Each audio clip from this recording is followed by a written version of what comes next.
All right, so officially welcome, John and Kenneth. Well, hopefully, Owner's going to join us. So, welcome to this afternoon session. We've had our little check-in, so let's share my screen and let's just have a little dive into the quote today and the lesson. So, let me just expand that. Can you read the quote for us, John? Yeah. Unless you put the house of your life, physical and verbal structures in order, the urge for exploration of that which is beyond time and space will remain only a wish in the mind. Oh, wow. If there is disorder in simple things of life, like diet, sleep, exercise, breathing, trying to build a structure of exploration will be like building a house in the sand. Vimala Thakur, yeah, who's an Indian spiritual teacher and social activist. So this actually refers to the parable of the houses built on the rock and the sand that Jesus told, which there you go, you can see it. Everyone who hears these words of mine. In fact, you read it, John. Everyone then who hears these words of mine and does them will be like a wise man who built his house on the rock. And the rain fell and the floods came and the winds blew and beat on that house, but it did not fall because it had been founded on the rock. And everyone who hears these words of mine and does not do them will be like a foolish man who built his house on the sand. And the rain fell and the floods came and the winds blew and beat against that house, and it fell, and great was the fall of it. So that's the parable that she's referring to.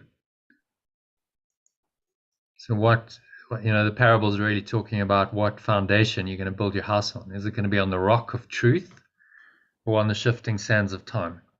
Yes. And then she's cleverly related it to the idea of physical and verbal structures in your life. So grounding yourself, things like diet, sleep, exercise, breathing, getting the foundations right. And if you don't have those, it's very difficult to build this structure of exploration. In other words, you're dedicating your life to spiritual growth, to enlightenment, without a solid foundation. So in my own experience, I put all these structures in place when I was in my 20s. I was a professional squash player. So I looked at diet. It was like, okay, so I need to get the right diet. I found that. Sleep, learning how to go to get deep sleep, exercise. Learned how to breathe through my nose so that I could not unduly stress my body when I was exercising, which was very connected to the breath work, breathing. That's how I started learning about the power of breathing, was learning to breathe differently while I was exercising. So all of these things, although I wasn't overtly on a spiritual path, I was trying to improve my squash, were the foundation for then an unfolding into something that was going to take me beyond time and space and beyond just squash and we're needing to be a champion and perform and all of that. So these foundations are, I would say, essential as a really solid grounding for this kind of work. If you don't have them and you lack discipline in these basic things, it's very unlikely that you're going to be able to do things like meditation, breath work, sit for hours studying spiritual. It's just not going to happen, is it? Because you haven't even got like a basic level in place in your life. So I think that's really the point that she's making. If you can start putting these structures in place, then it really supports your spiritual growth. And yesterday Lucy was saying, her teacher in the Sufi tradition was saying, well, we need to be practical and manage things on a practical level with the body and so on.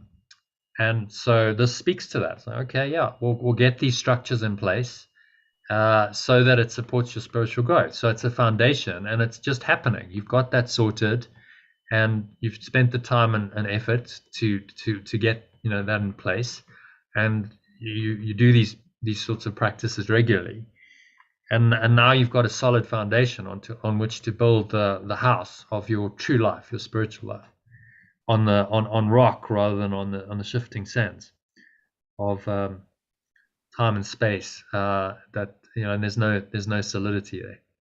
So I think that's a nice quote. That's really the point. And things like breath work, go here into the breath work is a foundation. If you can start to practice something like this regularly, it creates a foundation for this kind of spiritual unfoldment.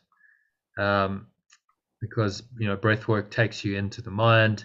It starts to undo the fight or flight response mode. It starts to take you into the away from the stress and the anxiety that the ego thrives on, and starts to create a much calmer based state if you're doing it regularly, which then becomes a foundation on which you can start to access these higher spiritual states. Which is why breath watching, as I point out here, breath watching, they call it anapanasati in the Vipassana tradition, is really the foundation of the mindfulness movement. All they've done, the so-called mindfulness movement that started in the 1970s in the US, this guy John Kabat-Zinn has really been behind that, is really just Vipassana, just rebranded. That's what it is.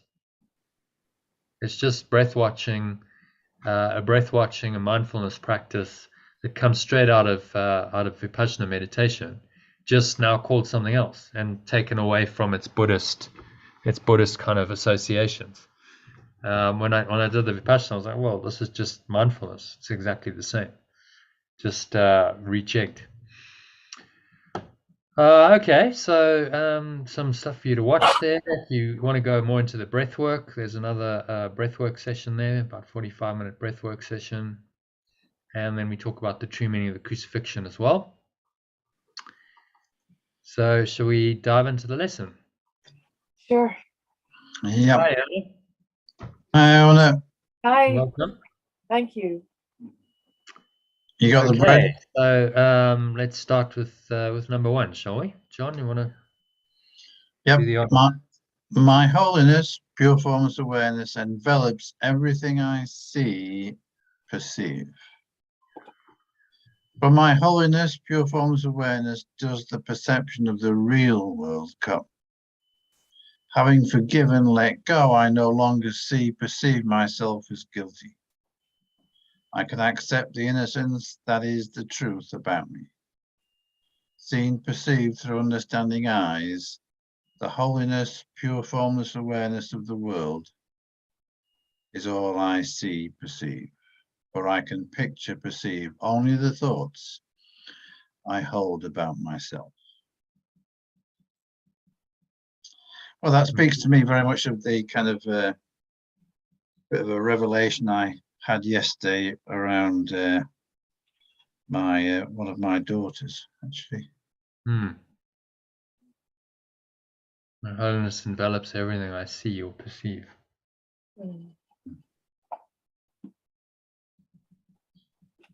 It's a nice kind of expansive oneness. It's just everything I see, everything I perceive, this holiness, this state of awareness within me. That's why I say pure formless awareness. This awareness that it's intangible, but it's something that's within your mind. Now envelops everything I see, and perceive means perception. So it's an inside out. It's an inside job, inside, and then the inside extends outwards. And when he says in the first sentence, from my pure formless awareness does the perception of the real world come, it means real as in non-illusory. Yeah, so we'll go to our definition if you like. Glossary of terms. I'm going to define the real world in here as Real world, perception of the physical world with the Holy. Oh yeah, perception of the physical world with the Holy Spirit, awareness of oneness, as the interpreter of all your experiences. True or corrected perception of a seemingly external world. Yeah. so that's what the real world is. Yeah. Mhm.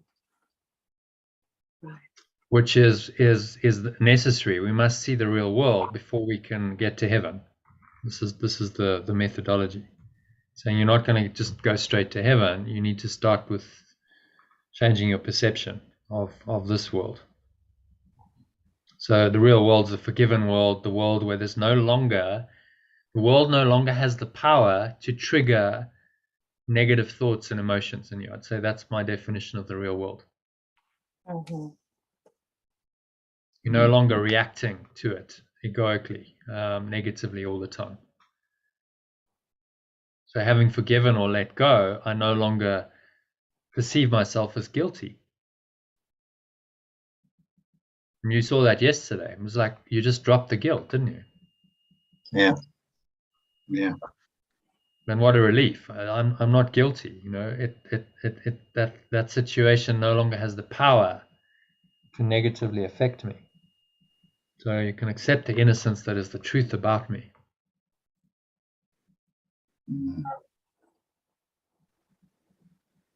Perceived through understanding eyes, the holiness or pure formless awareness of the world is all I see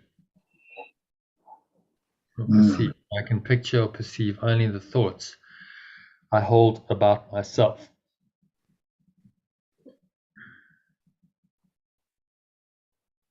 So if I'm in touch with my holiness, my pure formless awareness, then I must perceive that, because the perception comes from my mind.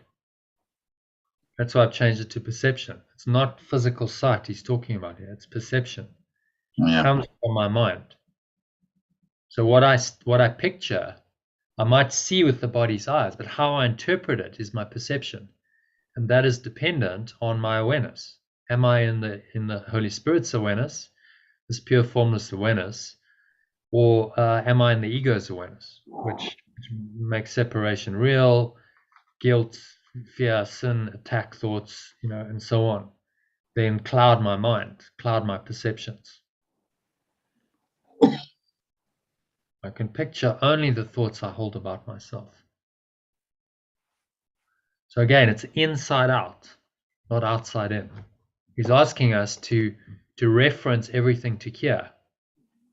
We reference this, and then from this place, from this connection, this pure formless awareness, we now perceive everything that's going on in this red scrum, in the illusion, but we perceive it differently. We see the real world.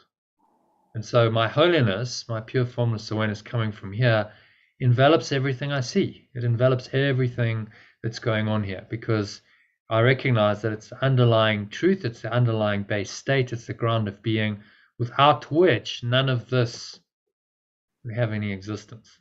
In fact, none of this does have any true existence because of this. But this is the base ground of being, it's been called, that underlies it all. Okay, happy with that? You want to give us a little summary, John? What's the key point there?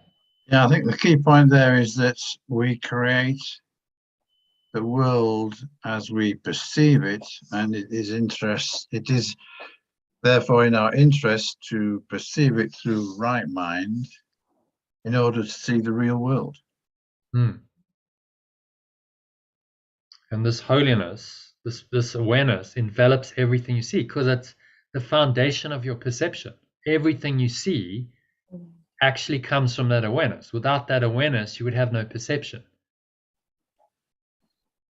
So it's just referencing to that true state, pure formless awareness. Okay, this is the base state of my mind. Now this is actually going to be behind all my perceptions. I'm going to allow this to be the guide for all my perceptions. So my holiness, this awareness envelops everything I see. This awareness is responsible for everything I perceive. This directs all my perceptions. That's what this is saying. Yeah. Okay, happy to move on. Yep. Second one, Iona. My holiness, pure formless awareness, blesses the world. The perception of my holiness, pure formless awareness, does not bless me alone. Everyone and everything I see, perceive in its light, awareness, shares in the joy it brings to me. There is nothing that is apart from this joy, because there is nothing that does not share my holiness, pure formless awareness. As I recognize my pure formless awareness, so does the pure formless awareness of the world shine forth for everyone to see. Okay, anything strike you there?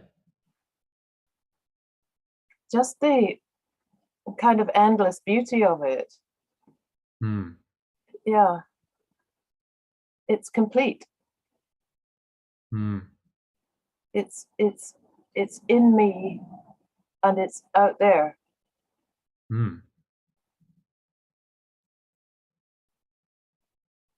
Yeah, you start seeing the wholeness, and it's a feeling.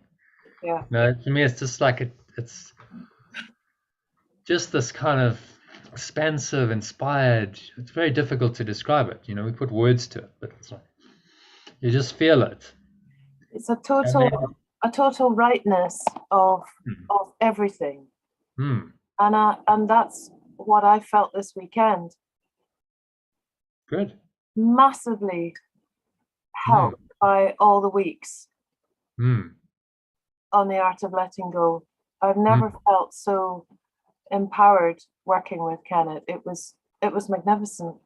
Because you were doing a lot of healing work. Oh, it was hours.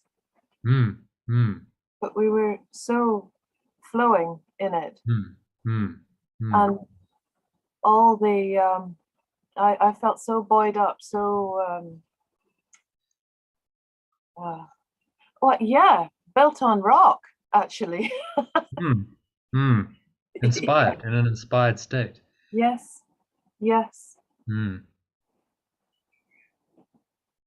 I went through the weekend with the next quote: "There is nothing my holiness cannot do," in my mind. That was my mantra. Yeah, I mean, it's enormously empowering if you really access this state. Yeah. And you know, it's thoughts and it's feeling, and you think, well, how can that be so powerful? How can that move mountains? But that thought and energy is what directs the world. This is what directs human actions, behavior, societies, directed by thought and emotion. That's what it is. If you're in that powerful, expanded state, and you know you're acting consistently in that, then you are going to have a profound impact on the world. It doesn't mean necessarily people like you're going to be famous, but it means in your circle, in your little network, you have a profound impact on people. The ripples radiate out from you. You become the source of light in your little world. And you just don't know who that's going to touch and how it's going to impact people. Exactly. And you can feel that extension, can't you? It's like an extension through you. I mean, when he talks about extension, it's a word, but there's a feeling to it that this power wants to kind of move through you, extend through you, expand out through you, and that's its nature, isn't it? It's like that's why he says it's an increase. Because that's what it feels like to us in our separated state. It feels like this is wanting to come through us and expand and extend. Actually, it's always been there. But it's just like you're coming into an awareness of it. And now it feels like an expansion and extension compared with your prior state of contraction. Of contraction and questioning. uncertainty. The ego might say, "Oh, can I really say that? Can I really do that with this person we've never met?" But and this weekend it was instant connection, wasn't it? Instant expansion of trust and love until the whole room was boom, boom, boom, vibrating. Yeah. And the problem Amazing. went off. And the person left there. Yes, yes. Yeah. I mean, it's exciting working with Kenneth because he can see so much color and energy around the person. I can feel it but not see it. But you can see it just. And then you see like an energy leaving, like a dark sort of like just disappearing. Somebody's scared, like yeah. Wow. Yeah. So this is the benefit. You've done the groundwork of the art of letting go, and now you're continuing, and it's like, well, the benefit is going to come through in your work, healing work, your art, your painting.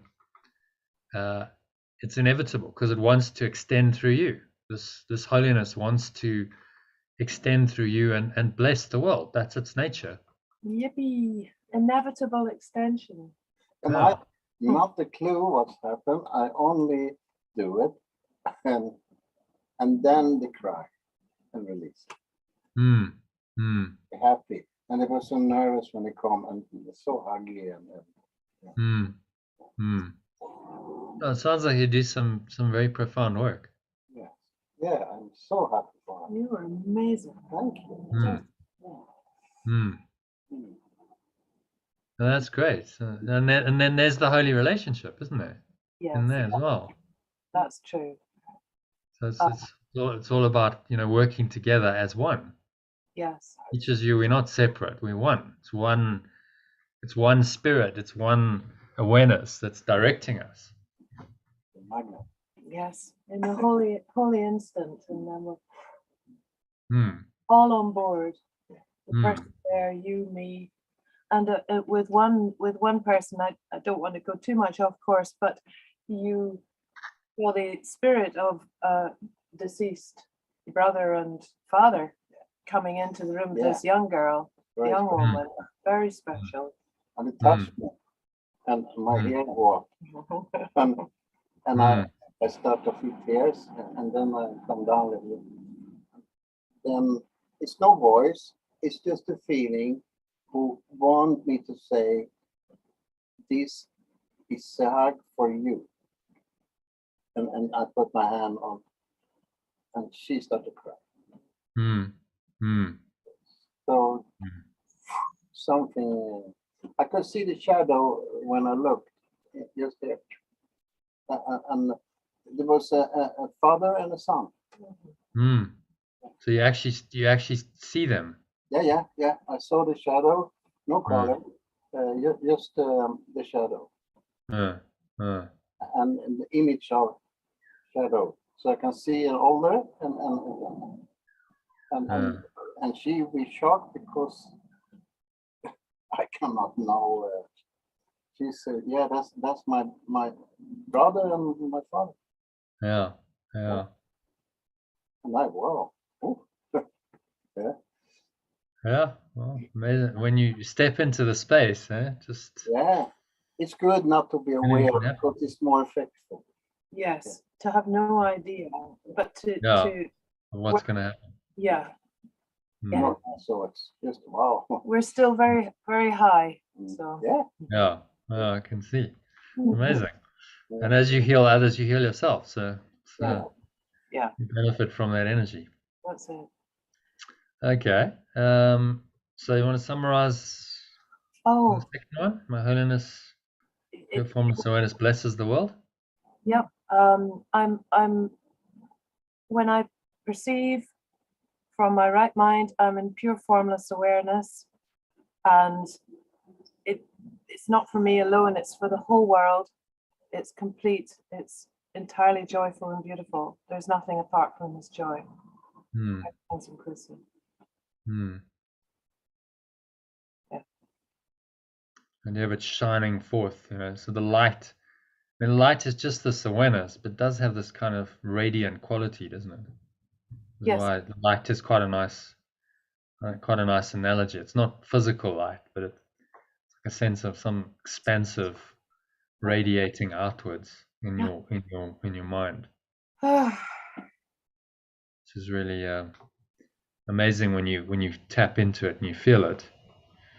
And the more you experience this, the less you're going to want the ego. That's the whole point. It's like, well, why would I want to go back into that little limited, contracted, little self when I could have this expansive joy all the time?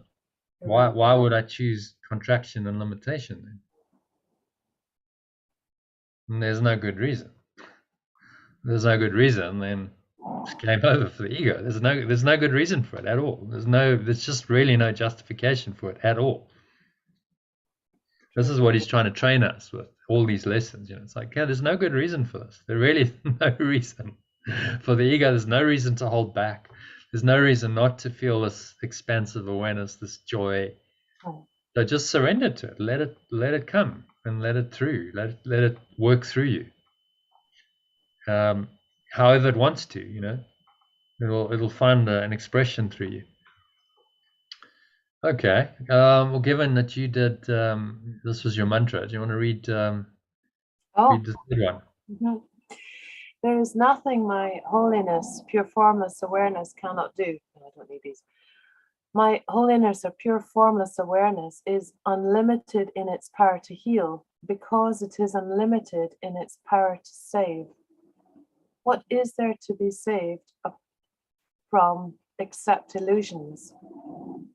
And what are all illusions except false ideas about myself? My holiness, pure formless awareness, undoes them all by asserting the truth about me. In the presence of my holiness, pure formless awareness, which I share with God, pure formless awareness, himself, itself, all idols vanish. Yeah, it's nice lesson. I like this lesson. Yeah, that's very powerful. It's unlimited in its power to save me from my illusions, my false ideas about myself, my ideas that might be that I'm limited. And untrustworthy came to mind. Yeah, but pure formless awareness undoes all these false ideas by asserting the powerful truth about me. And in the presence of that, and I've suddenly got this vision of just that shining light. All idols vanish in the kind of brilliance of that light. That's just what's there. Shone away. Yeah. I was very touched yesterday. Yeah, there were many people, but there was one woman, and she came in with a little Yves Saint Laurent handbag and her little kitten heels, and I just thought, oh wow, you are so these look so brave. It's just like all these little idols or ways of making us feel better. With their little expensive handbag that just was trying to cover up so much. Yeah, it's that sort of thing that moves me. And she was still saying, yeah, I need to be here. So bless her, bless all of us. Yeah.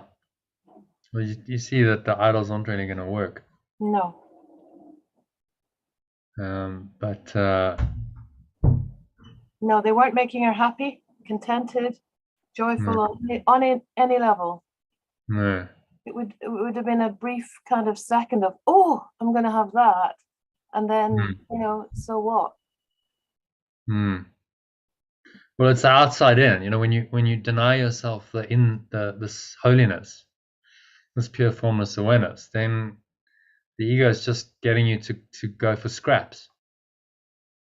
Like, okay, well, a little scrap of a little thrill of, oh yes, you got a new handbag. Oh, great, feel temporarily just a little bit of something, yeah. Yes. And then it's gone in a day or two, because it's like, Yeah. okay. And so this is why people then get addicted to like shopping or whatever it is, because it's like the thrill, or I want the rush, so I need to go out, spend something, I get the little rush, and then it's over.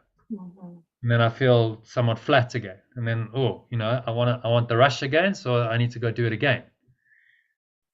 Because it's all outside in, and this is inside out. This is like you're tapping into the source of your own awareness that's limitless. It's always there, eternal, limitless, and is always on. It's just like this constant, Mhm. it's constantly there. It's never not there. And it might, in your awareness, it might fluctuate a bit. You might have times where you feel like more strongly connected, times when maybe it's just more in the background, but it's always there. And that's what you're trying to cultivate, is this awareness is always there. And Yeah, I know what you mean. This weekend, sort of to be out of this routine that we've been in since 23rd of January, is here, and devoting time, and then we were out of that. And it's like, okay, here we are out there on the street. Can we maintain pure formless awareness, this presence? And you did. Yeah. Because it goes with you. God goes with you wherever you go. Yeah. Another lesson. So all of these ideas, you start to put them together, and if you really live them, I mean, this is life-changing, transformational, amazing power that you can access, tap into, and but it does require that you do some serious work. I mean, you've been through some difficult experiences. Yeah.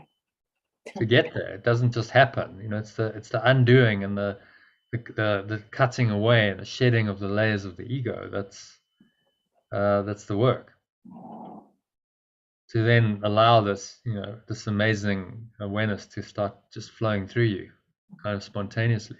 Mm-hmm. I like that word, asserting. Being assertive about the truth about me. It's wonderful. Asserting the truth. Yeah. Asserting the truth. So this is not weak or wishy-washy. This is like a very powerful stand you're making, right? This is the truth. I assert it. I believe it. I stand for it. I stand in that truth.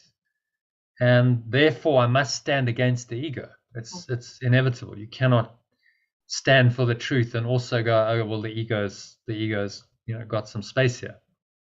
So it's going to polarize. If you got a very powerful spiritual energy, it's going to polarize things. You're going to be powerful in that. And you're going to be the opposite. People who not open to this will see you as a threat. It's just inevitable, and that's okay. I mean, look at Jesus. He was a powerful avatar, and yet he had all these enemies, and he was only trying to do good in the world, and yet he ended up being crucified, because the ego does not like this. No. So I think part of it is just accepting. Okay, well, I stand for this, and it is what it is. This energy is going to undo the ego. So there is going to be a resistance that arises from some people, and that's okay. I'm quite okay. I accept that. I'm not trying to be liked by everyone. People pleasing is the worst thing you can do. Yeah. Because not everyone's going to like it if you go into your full power. Just they're not. But it doesn't matter, because you know in your heart that you're on purpose. You know that you're doing the right thing. So really, anyone else's opinion becomes irrelevant. It's like, well, that's your perception, it's your opinion, but it means nothing. I know that I'm on the right track here, and then you become the in kind of invulnerable, invincible warrior, just like really connected into that, locked into that space, and people will gravitate. The people who are open to it will gravitate towards that. They will, because they're people who do want that energy. So then you'll attract those who gravitate, and you'll repel those who don't, which is actually exactly what you want. It might mean you've got to shed some relationships and friends and whatever, but that's okay, because it's just part of the reorganization of your life into some form that's going to be truly helpful and useful That's true. to the whole. So it sounds like the two of you make a really good combination for healing. So, well, I guess that's probably going to happen more then, because it's powerful and it's helping people, then the spirit will direct you to do more of it. We've worked many times together, but that was the most powerful. Yeah. And definitely thank you to the Art of Letting Go course. Brilliant. Well, well done for doing it, because you stepped in and you said, okay, I'll just do this. You didn't really know very much about it. Jono just referred you. Just went, okay, I'm up for it. Let's go for it. John, did I just pop into your mind? Because I told her, somebody else, and she said, oh, well, that's great. And in fact, it was. Well, what happened was Sue and I were looking for people to invite to the course, and I went through my list of contacts or previous emails, I think, to do with the Miracle Network, and you popped up actually, Iona. Yeah. I'm going to make a request that we move on a bit, because Sure. we're doing the lesson and the text, and we're an hour and a quarter in, and Sue's joining us as well. Okay. So you want to read the next one, John? Yeah. My holiness, pure formless awareness is my salvation. Since my holiness, pure formless awareness saves me from all guilt, recognizing my holiness, pure formless awareness is recognizing my salvation. It is also recognizing the salvation of the world. Once I have accepted my holiness, pure formless awareness, nothing can make me afraid. And because I am unafraid, everyone must share in my understanding, which is the gift of God, pure formless awareness, to me and to the world. So he's stressing here that my holiness will save me from all guilt and take away fear and assist those who are around me to also let go of guilt and fear.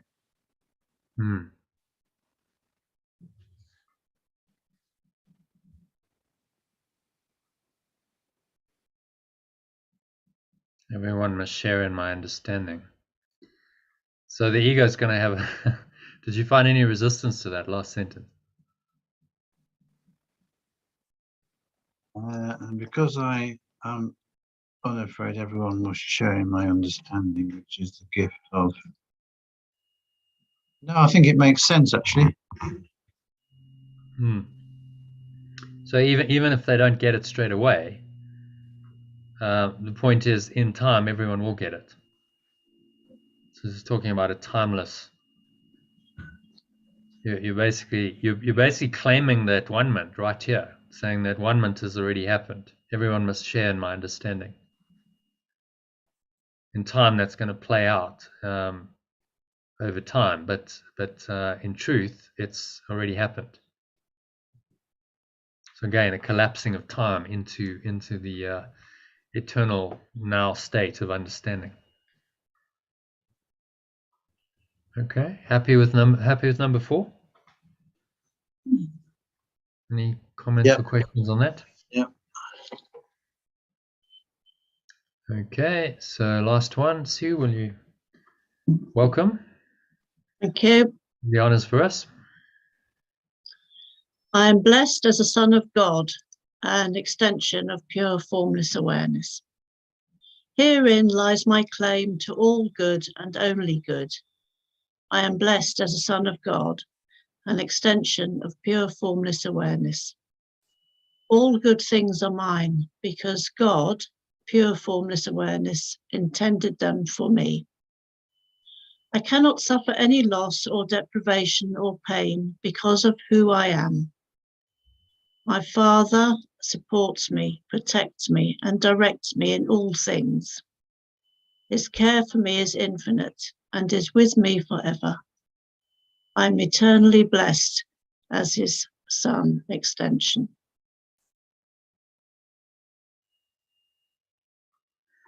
Okay. Any thoughts on that? This is now. Hmm? It's very nice. Nice thought. Hmm. Yeah, it's very feel good. I am blessed. It's claiming the blessing. All good things are mine, and I cannot suffer any loss, deprivation, or pain because of who I am. Yeah. And so this source, this awareness, pure formless awareness, supports me, protects me, directs me in all things. Very comforting. Care is infinite and with me forever. I'm eternally blessed.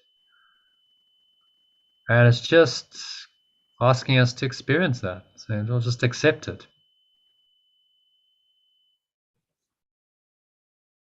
Accept the blessing and it's yours. Simple as that. Yeah. Reject it and then it's not yours because you denied it.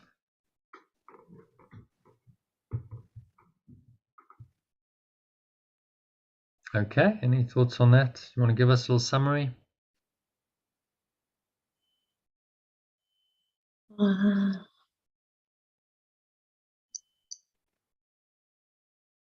Because I am an extension of pure formless awareness, I am blessed with all good things and supported by my source, whose care for me is infinite and is with me forever.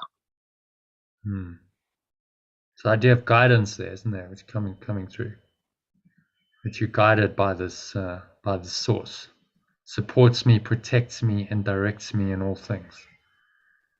So this is the voice that's going to guide you in your life, thoughts, words, and actions.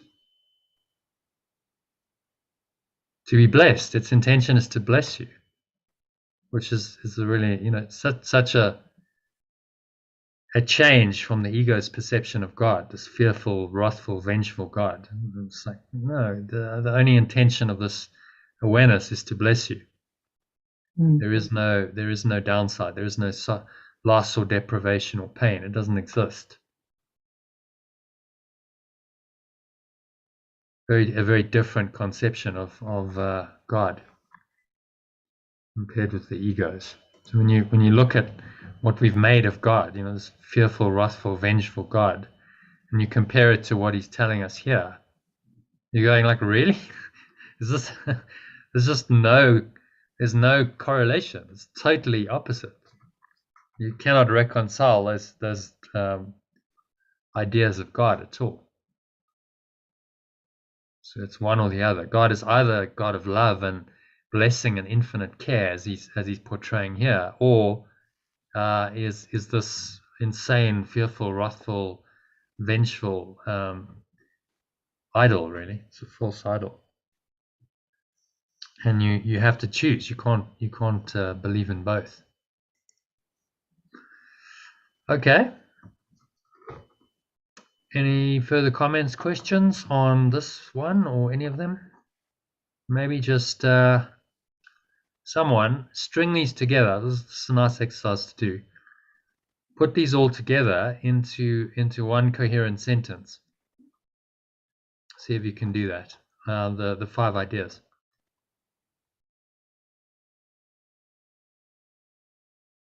And then you start to see how they're so interrelated. You want to have a go? My John, you just need to... Oh yeah. My holiness envelops everything I perceive and blesses the world Yeah, good. because there is nothing it cannot do. And so I would say, and so the logical consequence of that, there is nothing it cannot do. And so there is nothing it cannot do. Therefore, it is my salvation. Therefore, it is my salvation, and And I'm blessed. I am blessed as the extension of it. And it all flows beautifully. It's one cohesive thought system. So Yep. Yep. if you notice all of these ideas, if you string them together, they make complete sense. You can actually make a coherent sentence or a couple of sentences out of it, which is by design. He's designed them and he's given us the review so we can see, look, this is all, these all interconnect. They interrelate. As he says in the introduction, you start to see that this is a cohesive thought system that you study. And then all these ideas interlock and support each other. It's one thought system you're studying. And there's nothing contradictory. Imagine if you took the opposite and you said, I'm condemned. And it just wouldn't. It's a total non sequitur. It wouldn't work, would it? It just doesn't fit in with the other ideas. That's all. Okay, well done on that, John. So we can go into the text reading now, or we can do a meditation. Whichever easiest to whichever you prefer. What's the consensus? I'll go text. Yes, text. Yeah, Iona, text. Yes, please. Then we'll do the meditation at the end. Okay. So this one is called the gift of freedom. The gift of freedom, section 4, chapter 8. If you want to follow in your book, and let's just check it out. What do we have? 8 paragraphs. Not too bad. Some of them are reasonably long though. Okay, so you want to kick it off. Whose turn is it? I think it's John's. Yeah. The gift of freedom. If God's will for you is complete peace and joy, unless you experience only this, you must be refusing to acknowledge his will. Okay. His will. You want to translate will? Yep.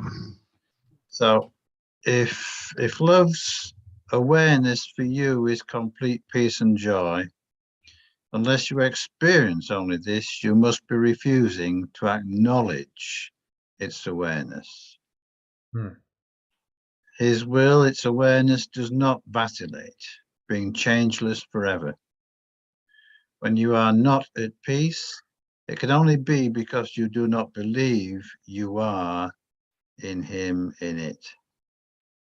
Yet he, it is all in all. Yet he, it is everything. Its peace is complete, and you must be included in it. Its laws govern you because they govern everything. You cannot exempt yourself from its laws, although you can disobey them. Yet if you do, and only if you do, you will feel lonely and helpless because you are denying yourself everything.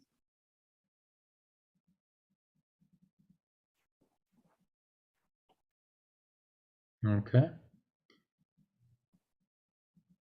So I was saying here that, the awareness of love is there for us to engage with. It is changeless. It doesn't vacillate. It is there for us to tap into. But we do have the choice to disobey it, to go against it, to not acknowledge it. in which case we will find ourselves isolated, alone, and feeling helpless. Yeah, it's a good summary. Anything particularly stand out for you there? Or? I think it's a good, strong statement. It's clear. And he uses the word disobey, which is a quite a strong way of putting it, but very clear way of putting it, because it isn't. Is using the word disobey rather than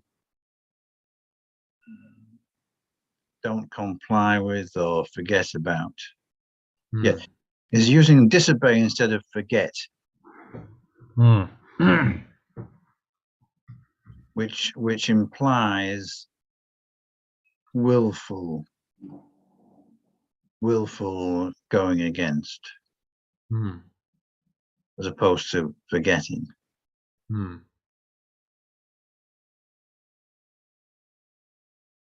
Yeah, he's getting us to take responsibility, and so you can choose to disobey them, even though you can't exempt yourself. So you disobey them, but the laws still apply. And the laws are fundamental principle of life. So it operates whether you agree with it or not, whether you disobey it or not. The ego is telling you, no, you can disobey it, and that's fine. In fact, that's going to work for you if you disobey it. But life teaches us over and over that these laws apply, no matter what you think or do. This is why we have karma. When you do something, you disobey the law of oneness, and then there's karmic consequences. There's a consequence that comes because you did that, and that consequence will teach you, hopefully, not to disobey it in future.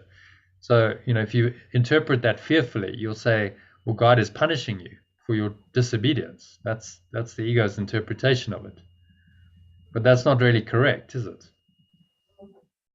Actually, you just didn't abide by a fundamental principle, a law of life.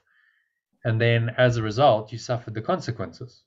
Because if you disobey these principles, nothing's punishing you per se, just you disobeyed it. And so you activated another law, and then you govern by those laws because that's what you believe. So removing the idea of some kind of punishment, some kind of overarching, God's going to punish you if you disobey his laws. That's kind of how religions interpreted this, haven't they? So you've been disobedient, you've been a bad boy or girl, and you will be punished. Which harks back to our childhood, that's how parents often treated us. But it doesn't work that way. It's just, you didn't obey the law, and then there's a natural consequence of not obeying that law, because our minds have power. And so if you choose to use your mind in a certain way that's not in accordance with a fundamental law that's true, then there are going to be consequences. And then you experience those consequences. And those consequences are there to teach you to make a better choice next time, to choose more wisely. It's like choosing to be absent. For me, that works well. I'm not exempt, but I'm choosing to be absent rather than disobeying. Yeah, choosing to be absent might be but I think he uses the word disobey because he's trying to get us to go, okay, I'm.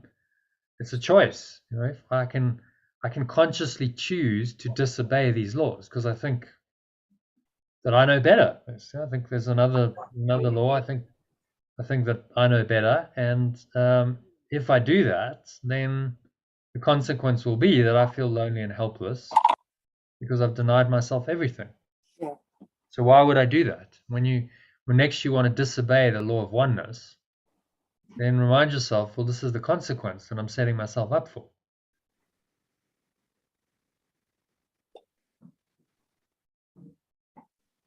Cause and effect. If I disobey, then this is what's going to happen. Yeah. And if I obey them, because I choose to, because it makes sense to, not because I fear punishment, or it's just, no, I willingly choose to, because this makes sense. This makes logical sense. In fact, it's the only thing that does make sense, and I don't want to suffer anymore. Mm-hmm. Then no one's coercing us. We're doing it of our own free will, which, as we discussed before, this is the only will that is really free. When we choose truth, then we're choosing to honor our free will rather than imprisonment. Okay, happy to move on to number 2. Yep. Okay, number 2, Sue, you want to read that for us?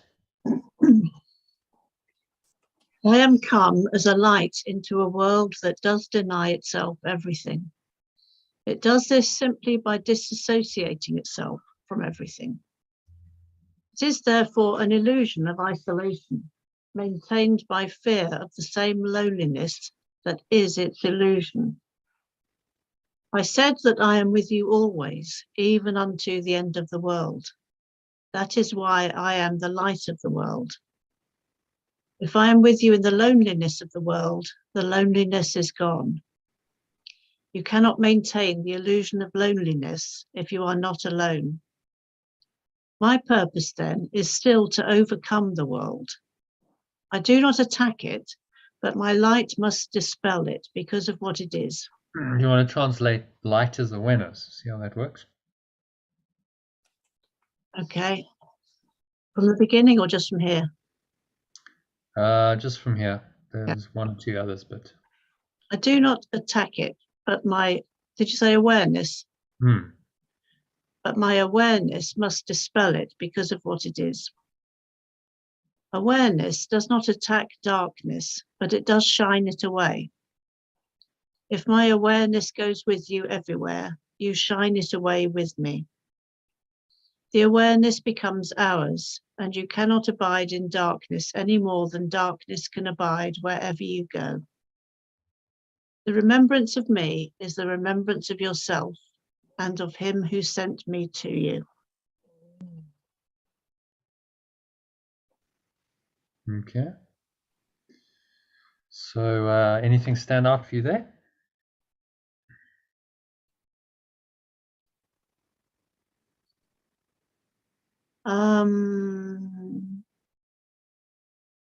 My purpose is to overcome the world. I do not attack it, but my awareness must dispel it because of what it is.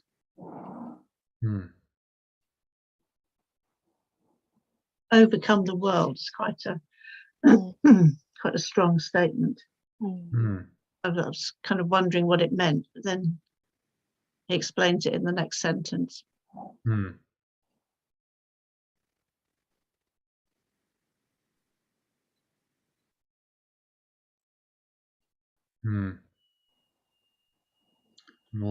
Light is awareness. Darkness you could translate as unawareness. The awareness becomes ours, and you cannot abide in unawareness anymore. And unawareness can abide wherever you go.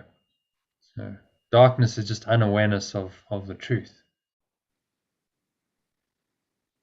Yeah. Oh yeah. Yeah.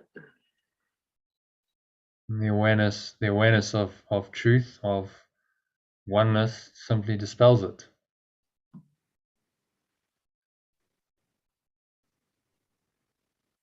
Which makes it very tangible and practical. I think one of the dangers of light and dark, I mean, it's beautiful language, make no mistake, but for a lot of people it seems to be too far away. It's like, well, light, it's kind of some kind of distant light that I don't really know what it is, and it sounds good.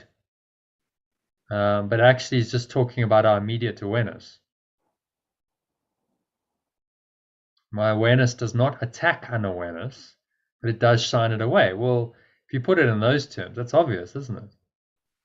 If I'm aware of truth, then it simply undoes. There's no unawareness. Awareness just undoes, shines away the unawareness. Because if I'm aware, then I can't be unaware anymore. So there's no attacking of it. It's just your mind's just gone into an aware state, it's in a different state, and the unawareness just is no longer there. Nothing can help you get over the idea of a split and, you know, the light's fighting the darkness. And if you think about how light on a physical level works, what happens when you go into a dark room and you switch on a light? You can see. Yeah, exactly. And the darkness is gone, right? One light dispels the darkness. So it just shines the darkness away. It's no longer there because you've turned on the light. It's like, so it's either dark or light. It's on or off. You know, that this is the binary nature of it. So he's saying that in our awareness, you know, we'll just bring awareness in, and then the darkness is gone. It's no longer there because you've brought your pure formless awareness into your awareness, and this will dispel, you know, the unawareness of it. So you don't need to fight the darkness. The darkness isn't real. It's just an unawareness of the light. Remember that darkness has no positive quality of its own. It's merely an unawareness of the light, and maybe an active denial of the light. You've made a decision to separate yourself from that. But its only reality is that it is opposing the light, opposing awareness. That's what gives it a reality. So the ego's entire reality is based on resistance to, opposition to the light. Is that a real existence, or is that completely illusory? No wonder it feels uncertain, because its entire existence is defined by what it denies. Well, what a position to be in.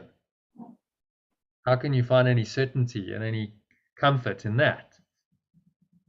The only thing that actually gives it any reality is its denial of true reality.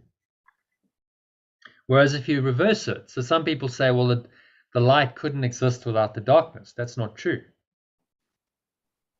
You switch on a light, the light has a positive quality. The light is there. You see it, you're aware of it. The light does not rely on darkness to define it. Do you see that? Which is why the light is the only possible whole state. It doesn't rely on its opposite for its reality, whereas the darkness does. It's defined by its opposite, whereas the light isn't, which is why this non-dual teaching is ultimately the truth. And you can see that completely logically just by going through these simple, you know, logical steps. Because some people say, well, light and darkness, they all part of the same thing. Without the darkness, there would be no light, and without the light, there'd be no darkness. You know, yin yang. But that's not true. If you really look at it honestly and logically, the light is of itself. Light is not defined by darkness. Light does not require darkness to define it and give it an existence. It can exist on its own. This awareness can exist on its own without darkness, without any unawareness.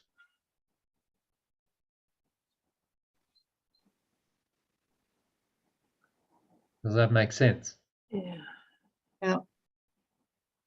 So it's important just to understand there's a logic here. The metaphysical logic of it is very clear. And if ever you get into an argument with someone who's fighting the corner of duality, just say, well, what happens if you know, a simple analogy, go into a room, turn on a light, what happens? Well, the darkness is gone. So the light just shines away the darkness, and that light has a positive quality. It's not reliant on the darkness for its existence. Whereas darkness is only there because there's no light. It's kind of obvious just on the physical level. And so then you can see it really, actually, the light is all that's true and real. Okay, any questions on that? Oh,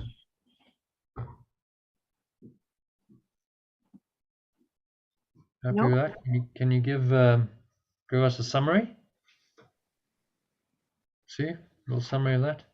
Well, Jesus is talking about how he's come as a light into the world, as awareness into the world, and he is always with us. And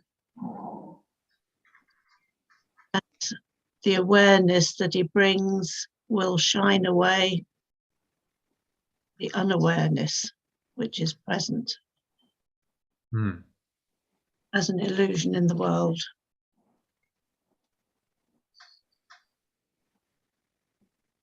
Yeah. So the light dispels the darkness completely. Okay, happy with that? Yeah.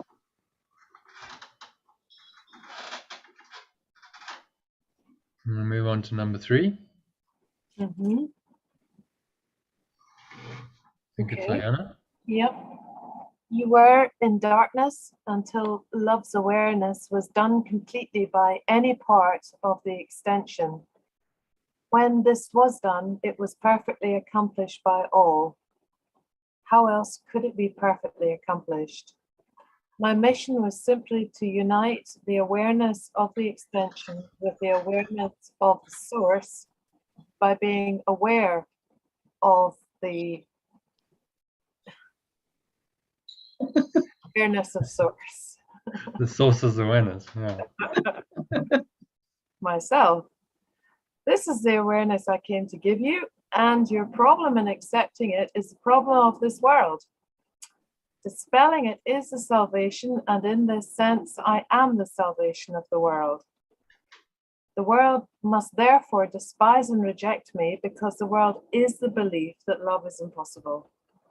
If you will accept the fact that I am with you, and you are denying the world and accepting love. My will, my awareness is that of love's, and your decision to hear me is a decision to hear its voice and abide in its awareness. As Pure Formless Awareness sent me to you, so will I send you to others. And I will go to them with you so that we can teach them peace and union. That's pretty meaningful. Oh my God, that really got me. Oh.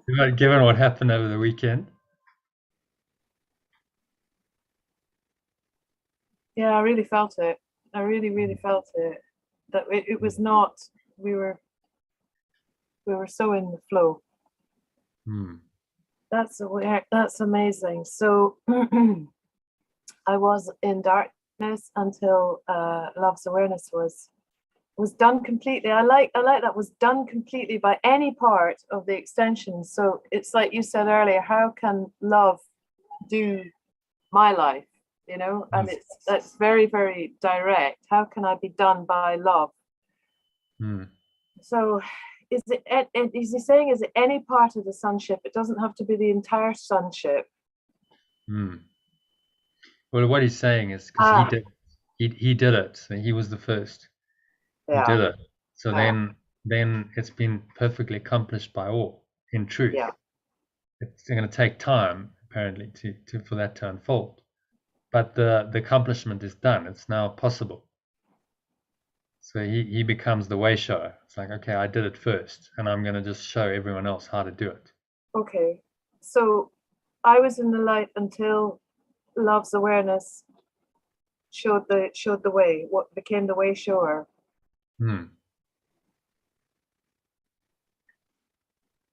So Jesus was the way shower, because he united his mind with source. He was the first person to do that completely, wholly. And so now it was done, because he did it. It was done for the whole extension. Yes. Because if one can do it, then another can do it, and another can do it, and so on. So he becomes the way shower, the light that then lights the others. And now we're coming into 2,000 years later. We've got his master teaching to help us. So Jesus was the way shower who united love's mind with source. Is that correct? Love. We united the seemingly separated mind of the sun with source. with the source, and he accomplished that for himself, but for everyone, because he'd done it. Because one mind can do it, any mind can do it. So he now becomes the example that we can all follow, and one by one follow the same example and say, well, if he did it, I can do it as well, which is enormously encouraging. Like, okay, it's been done. It's possible. This is not some impossible task. It can be done, and he's given us very specific instructions in a very detailed course to help us do it, which is amazing. So you've got 1,300 pages of detailed instructions to how to accomplish this. So all was darkness until he became the way shower. Yeah, well, there were obviously other minds that had touched the light, but what he's saying is he did it completely. Like, there was a total merging. He became one with source. There was no separate identity anymore. It completely disappeared in his case, which was the first time it had happened in human history.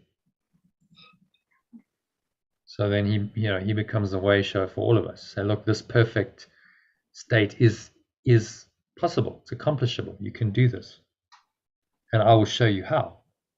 Because he walked the path for us. You can say, right, this is here's the instruction manual. This is how you do it. So this paragraph is about saying, I'm showing you how to do this. I was the way shower.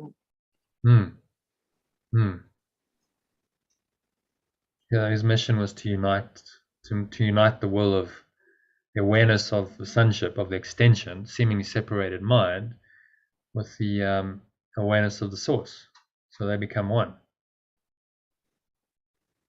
Total merging with source. This is the awareness I came to give you, and your problem in accepting is the problem of the world. We don't want to accept it. No. But it is the only salvation of the world. And then he says here, remember what I said in the last paragraph, the world must therefore despise and reject me. Yes, you did. Because it has to. If it accepts this, then it's the undoing of the ego, and it's undoing of the world. So of course it's going to reject it. Yeah. The world is the belief that love is impossible. Wow, I mean, imagine creating a world where that's the foundational belief. Well, that's what we've done. No wonder it doesn't work. Yeah. But if you accept the fact that I am with you, you're denying the world and accepting love, pure formless awareness, as my will is its will, and your decision to hear me is a decision to hear its voice and abide in its will. And will is awareness, really. And abide in its awareness. And my awareness is its awareness. Okay, yes. My awareness is pure formless awareness. Yeah. Your decision to hear me is the decision to hear its voice and abide in its awareness yourself. So that I will send you to others and I will go with you. So we're never alone. And you experienced that. I mean, perfect that you read this particular paragraph, because that's exactly what you experienced over the weekend. That you then become the instrument of this presence in the world. It's working through you, and will send you to others. Those that need it.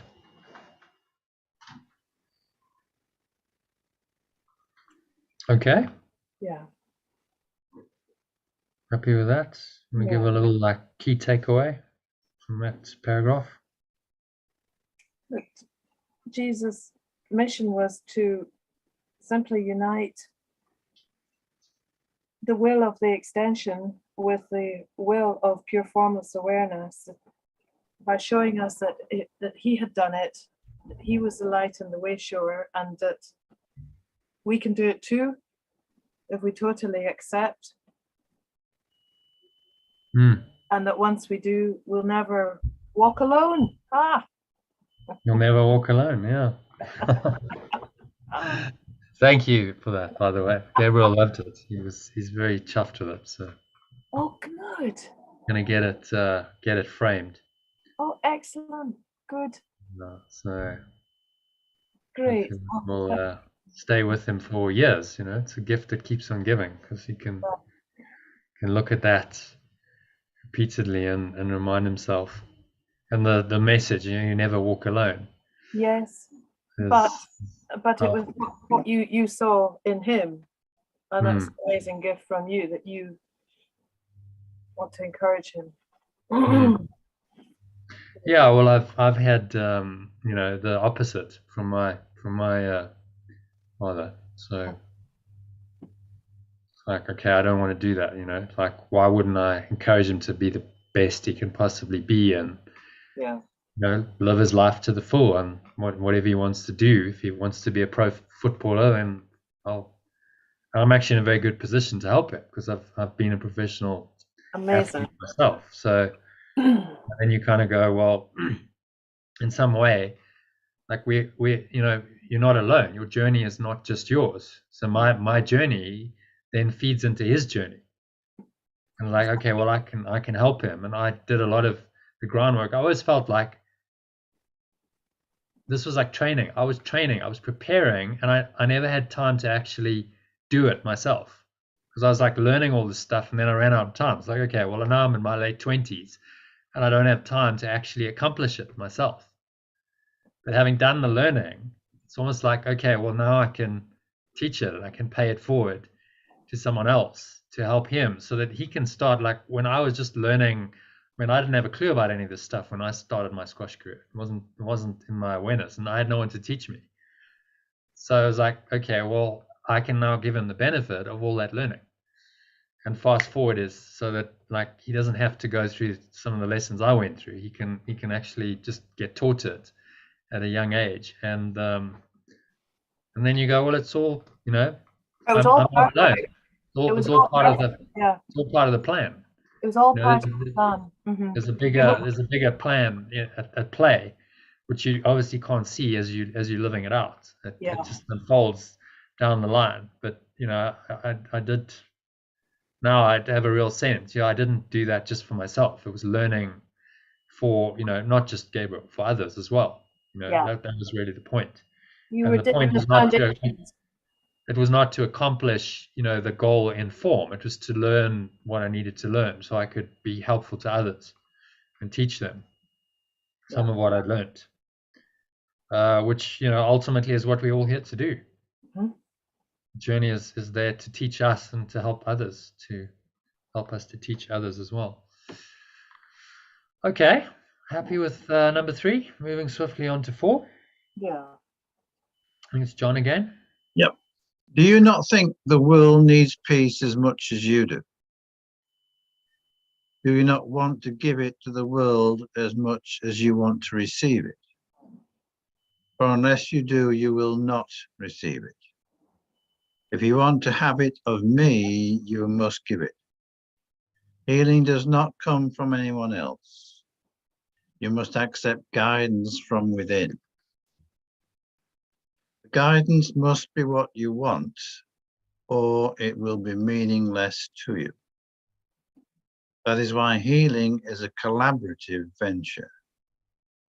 I can tell you what to do, but you must collaborate by believing that I know what you should do. Only then will your mind choose to follow me. Without this choice, you could not be healed, because you would have decided against healing.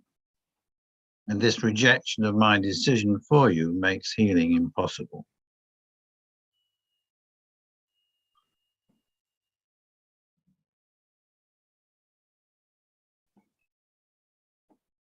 Okay. So he's moving here from questioning, is kind of stating that our role is alongside that of the world. we all want, as a joint, move towards the desire for healing, and that in order to have healing, we must give it. It's part of the reciprocal process.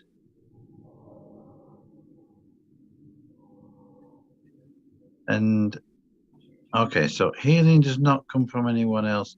You must accept guidance from within. I think that's maybe the pivotal statement. The guidance must be what you want, or it will be meaningless to you.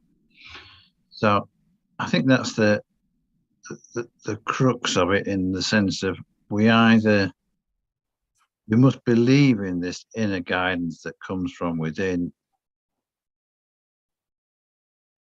Otherwise, we're just pretending. So we've got to believe in this guidance and then see that it is a collaborative venture. Give and receive. And once You must collaborate by believing that I know what you should do. Yes, he's kind of emphasizing that point. I know. He's referring to the Spirit here. I, Jesus, or Holy Spirit. It's the same entity, because he's merged his mind. His mind is one with the Holy Spirit, or the awareness of oneness. So believing that the awareness of oneness knows what you should do. Well, yes, of course it does.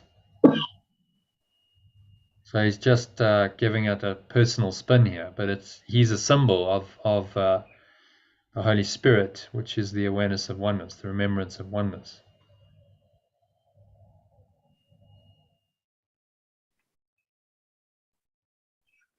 Yeah. So I think he's emphasizing it's a collaborative venture. It comes from within, and we have to be committed to it. And then we will see. And in committing to it, we will see the benefit of it and how it all works. Yeah, the idea of decision again. We must decide. We must decide for healing. Otherwise, if we don't decide for healing, we're rejecting it. Yes. One or the other. You're going to heal, or you're going to deny healing. Yeah. And from your point of view, again, Iona and Ken, I mean, what a perfect little section for you. But that is why healing is a collaborative venture. It's exactly what you're doing, collaborating with the Spirit as well as with each other. But the Spirit's directing both of you. So then it's truly a collaborative venture, and there's a healing of your own minds, your own relationship in that as well. Oh, definitely. Coming into the holy relationship and saying, well, we're not really separate, we're one. Like if we so in tune with the Spirit and it's guiding both of us, how can we be separate? It's the same Spirit that's directing both of us, and we both feel it. Then it heals the separation. You go, well, we're not separate people. We see that. The more you do the work, the more you have to see that. It's like, well, there's one energy behind us, and it's directing both of us in perfect flow and harmony. It must be one energy. It must be one intelligence. It can't be different intelligences if there's that flow and that harmony. And then you're getting it experientially, aren't you? Like, yeah, I just understand this at a deep level because I'm experiencing it. It's not theoretical anymore. It's not abstract. It's very tangible, practical in your experience. And that's then how this comes into your full awareness through the experience of it. That's right. So it's all good. Yeah, you're being directed to do exactly what you need to do for your own healing and the healing of everyone. And Jesus is with you. He's directing the whole show. Yeah. Which is why it's working so well. It's like, okay, well, you've got the master healer helping you heal others. It's amazing. How can we fail? Did you feel any kind of connection to Jesus, or was it just sort of a spirit? You just felt it was like spirit. I have no name and nothing like that. It's only. It's just a presence. It's just help my hand to go. Yeah. Yeah. Oh. But it's something big. Oh. Very lovely. Well, he's just a symbol, you know. Jesus is a symbol of this presence, this infinite presence of love, pure formless awareness. And for a lot of people, that's helpful because then they can attach to the symbol and go, okay, I get it, it's possible because he did it, you know, I can do it. So that's why in this instance he's using himself, but it's really he's symbolic of this presence and how this presence can then work in the world through you, as it worked through him. Okay, happy with number 4? We've kind of done a summary of that. Yeah. Number 5. Healing reflects our joint will, our joint awareness. This is obvious when you consider what healing is for. Healing is the way in which the separation is overcome. Separation is overcome by union. It cannot be overcome by separating. The decision to unite must be unequivocal, or the mind itself is divided and not whole. Your mind is the means by which you determine your own condition, because mind is the mechanism of decision. It is the power by which you separate or join, and experience pain or joy accordingly. My decision cannot overcome yours, because yours is as powerful as mine. If it were not so, the sons of God, the extensions of pure formless awareness, would be unequal. All things are possible through our joint decision, but mine alone cannot help you. Your will, your awareness is as free as mine, and pure formless awareness itself would not go against it. I cannot will what God does not will. I can offer my strength to make yours invincible, but I cannot oppose your decision without competing with it, and thereby violating the awareness of love for you.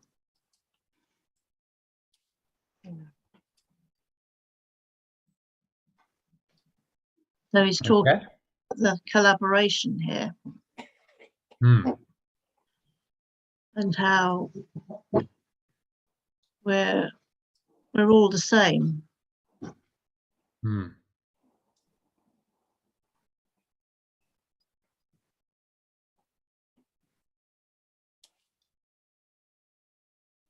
Yeah. Emphasizing the decision again. It's a decision we have to make. And he cannot make it for us. You know, people say, well, Jesus did it for me. No, you must decide. He showed you the way. He made the decision that you must make too. But he can't do it for you. You have to decide yourself. As he says, my decision cannot overcome yours, because yours is as powerful as mine. If it were not so, the sons of God would be unequal. So his mind is no more powerful than ours. We have exactly the same power that he had.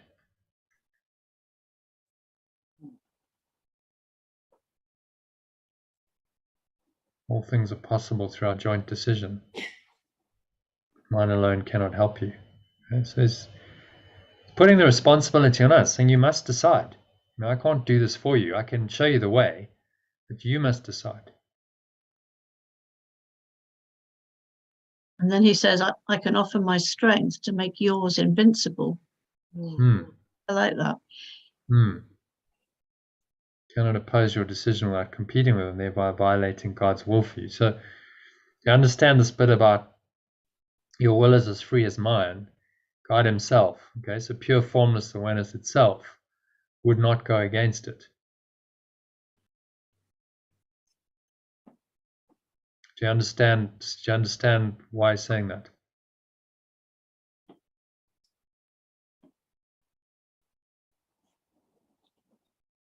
Because it can seem to be a contradiction or confusing.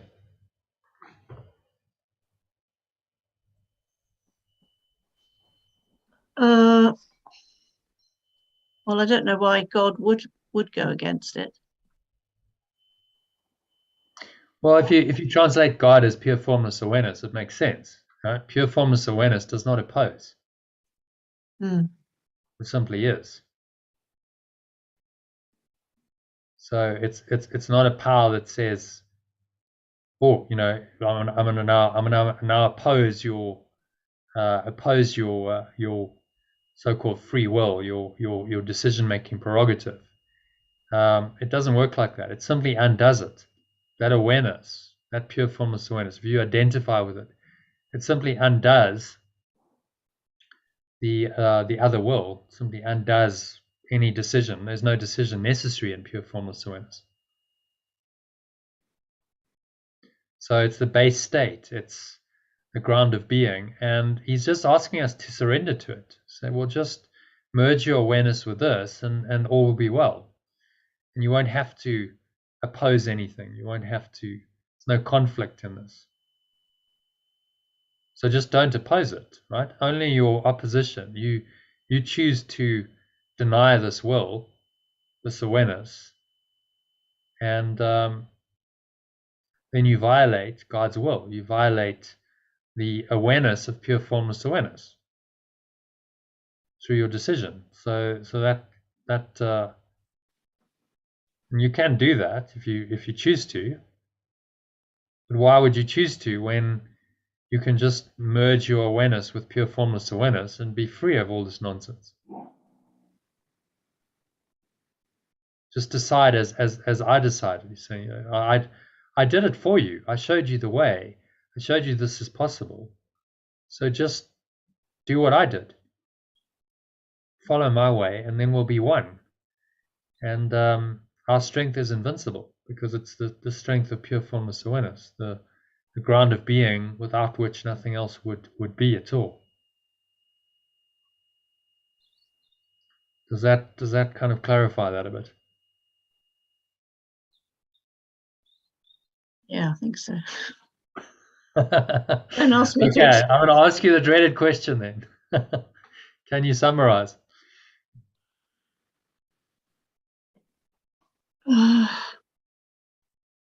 You're not going to do it by covering your mouth either.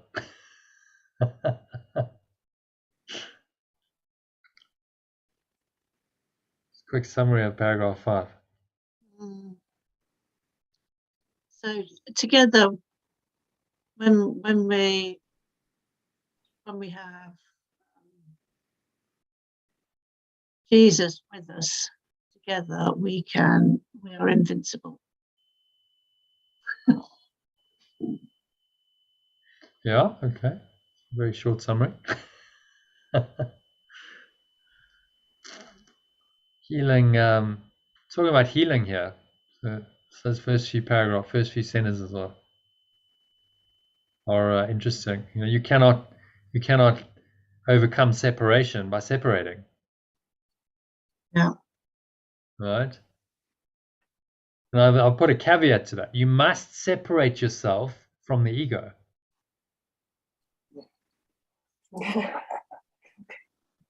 Yeah?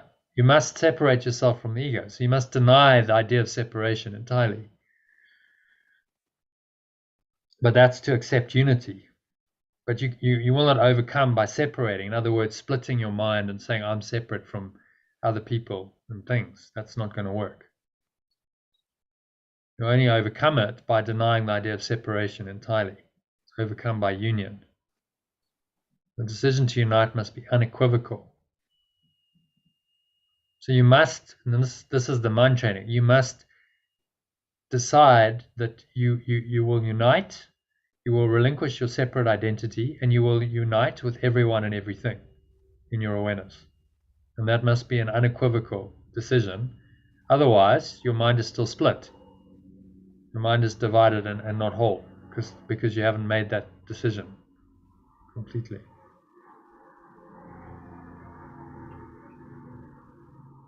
And he says your mind is the means by which you determine your own condition. Mind is the mechanism of decision. Okay, so this is the mind that can decide. It can decide for the ego or the Holy Spirit, the decision maker. It's the power by which you separate or join, experience pain or joy accordingly. So he's putting the responsibility with us and saying you must decide. And your decision is as powerful as mine because we have the same mind, we have the same awareness. All things are possible through our joint decision, but mine alone cannot help you. So we must unite our will with his, our mind with his, unite in this pure formless awareness, shines the ego away, and then we are invincible. And it must be I think this idea of God himself would not go against it. Really what he's saying is no one can force this upon you. Right? It's your choice. You still have free will, apparently. Your will is free here. So you can choose to separate or unite. That's your choice. In fact, those are the only two choices available to you. But nothing and no one can force you to do this. So get over the idea that, well, Jesus will save me. You know, Jesus did it for me. Jesus made the decision for me. Jesus will save me. It's ridiculous. It's not true. He can show you the way, but you must decide for yourself. So the decision-making prerogative is still yours. Yeah. And no one can take that away from you because the nature of your mind is that you have this decision-making. You have this decision-making capability. And you must use it wisely and correctly. So I think this is what he's really trying to communicate with us. Don't expect anyone, superpower, God or Jesus, to do it for you. You must decide to do it for yourself and use him as the example. So he offers you a strength if you will accept it.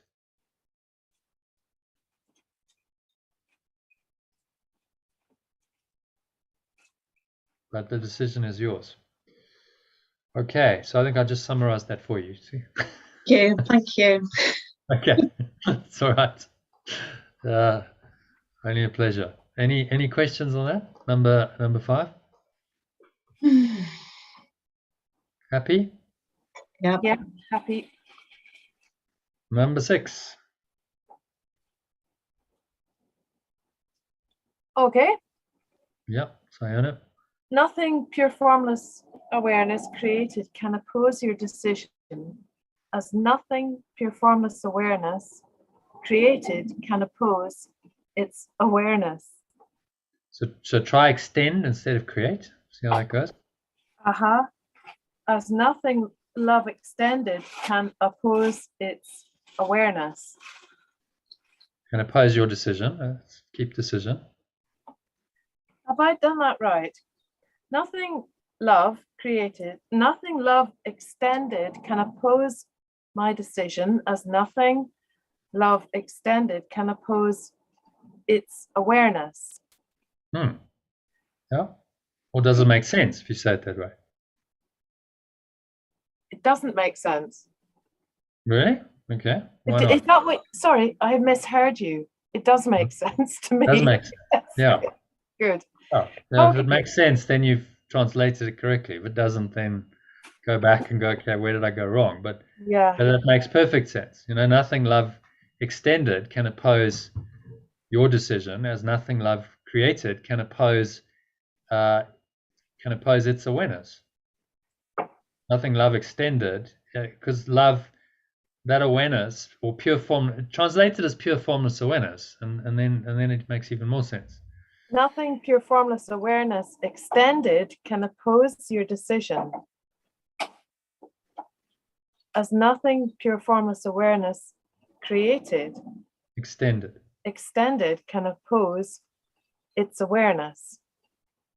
It's all in a perfect circle. It's just pure formless awareness. That's it's it. Just one. Mm-hmm. It's in one line. There's no separation. There's no distinction. It's one awareness. Yeah. Running through your mind, through the whole sonship. And this is all he's trying to teach us. It's one awareness. One awareness. And there's no opposition. There's no other will. There's no other awareness. to that other than that awareness. This is what all of these sometimes convoluted, he does this a lot, doesn't it? He like spins it, but it's actually very simple what he's trying to say. Yeah. Pure formless awareness gave your, is that my will, its power, or my, which translate will as awareness and see if it makes sense. Yeah. Pure formless awareness gave my awareness as its power. Yes, very good. Which I can only acknowledge in honor of its. If you want to be like me, I will help you, knowing that we are alike. If you want to be different, I'll wait until you change your mind. Oh, lovely one. Yeah. It's like I'm not going away. I'll wait as long as you want to wait. Yeah. I can teach you, but only if you can choose to listen to my teaching. Yep. How else can it be? If love's state is freedom. Yes, okay. So I am totally free to decide when. It's not if, it's when, because love's total state is one of freedom. He's not. Yeah, he's saying that my awareness is free and as strong as his. That was the previous sentence, wasn't it? Yeah. Previous paragraph. Your will is free. Yeah, I cannot will. Okay. Freedom cannot be learned by tyranny of any kind, and the perfect equality of all of love's extensions cannot be recognized through the dominion of one mind over another. Oh, hallelujah. That's so true. Love's extensions are equal in will, all being the awareness of their source. This is the only lesson I came to teach.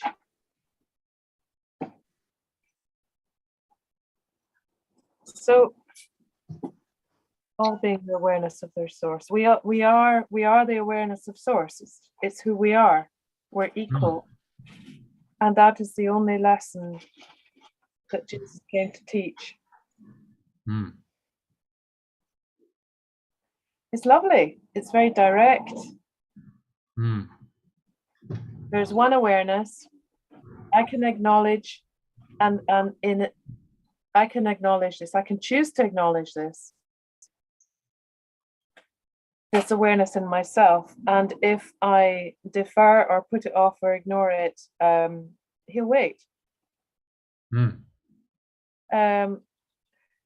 said the lessons can always be here, and it's like, I think everybody knows this in their own life. It's like I just wasn't open to it.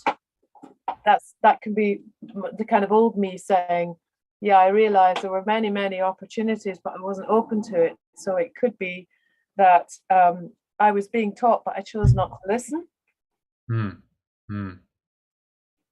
And that's, he's saying it's okay. It really is all about freedom. That I'm not being forced. When I kind of try to anthropomorphize it a bit, it's just like saying it's a pity when you choose to ignore it. But I can't force you. I can't. There's no dominion of one mind over another. The extensions are all equal in will, because we are all the awareness of our source. And I like that, and that is the only lesson I came to teach. And that makes me laugh because it reminds me of Forrest Gump. You remember when he says, and that's all I got to say about that. I do. We must watch that as a movie watching. Yes, please. One of our movie evenings. I think it would be hilarious. Some great spiritual principles coming through there. And that's all. And this actually, this particular line featured in another movie. I don't know if you've seen The Shift, which is about Wayne Dyer. So that's another movie you can watch. Oh, okay. So in it, Wayne Dyer actually quotes. He quotes he quotes these lines in the movie. If you want to be like me, I will help you. Knowing that we are alike. If you want to be different, I'll wait until you change your mind. he quotes in the movie. So also a good movie to watch. Great. Great spiritual message underlying it. Okay, so happy with that. I think you've given a summary. Thank you. Yeah. Yeah, it's all about freedom. You know, we must choose. Yeah. Perfect equality in So awareness. no one can do it for you. No. You have the responsibility. So it really puts the responsibility squarely in your own mind. It's not like someone else can do it for you. Yep. Is what I like, and that's the freedom. It is freedom. Must accept. Okay, so happy with number 6. Any questions on that? Move on to number 7. Yeah. If your will were not mine, it would not be our Father's, our sources. This would mean you have imprisoned yours and have not let it be free. Of yourself you can do nothing. Because of yourself you are nothing. I am nothing without the Father, the source. You are nothing without me. Because by denying the Father, the source, you deny yourself. I will always remember you, and in my remembrance of you lies your remembrance of yourself.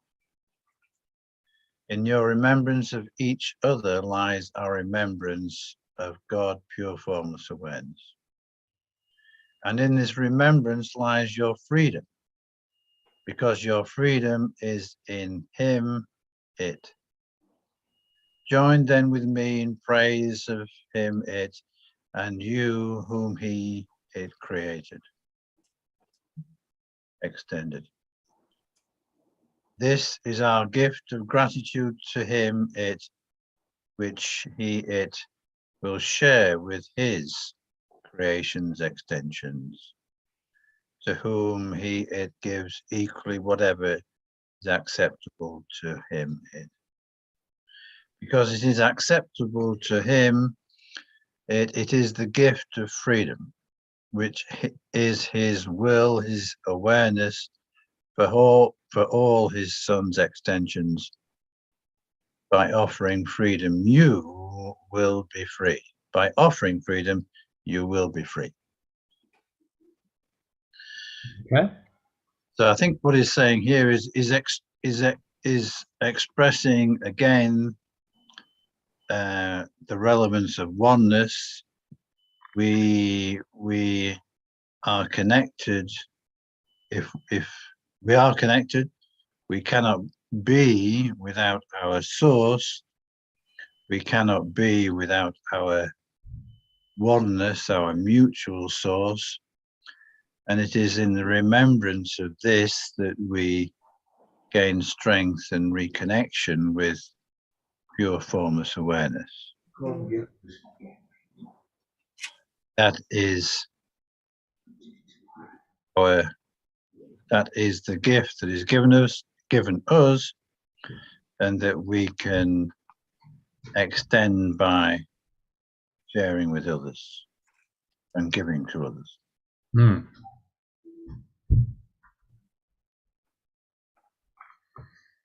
Yeah, very good. Anything else there that stood out for you? I think the first few sentences describe well, or convey well, the message of oneness and interconnectedness, I think.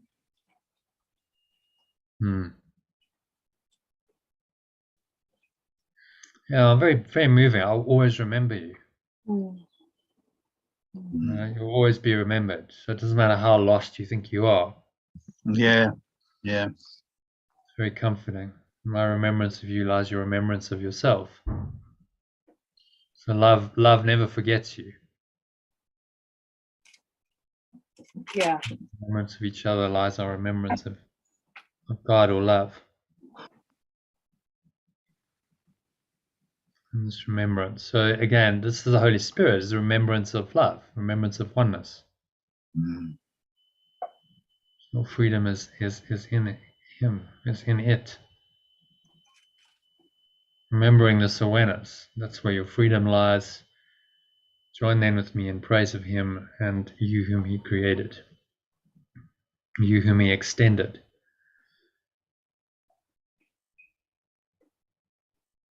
This is our gift of gratitude to it. It will share with all its creations, to whom it gives equally whatever is acceptable to it.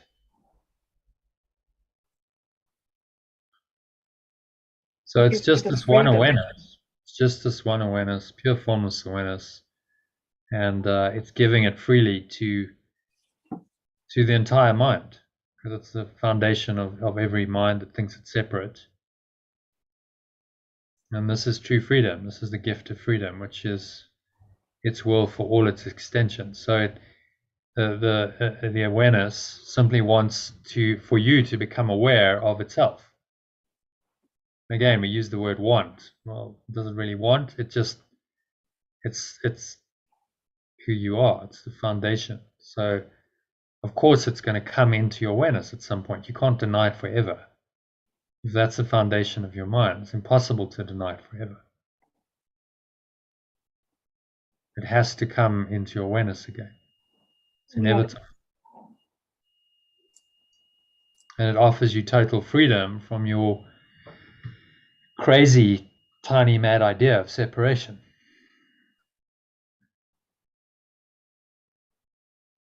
Yeah, and thereby lies in there as well freedom. You offer freedom.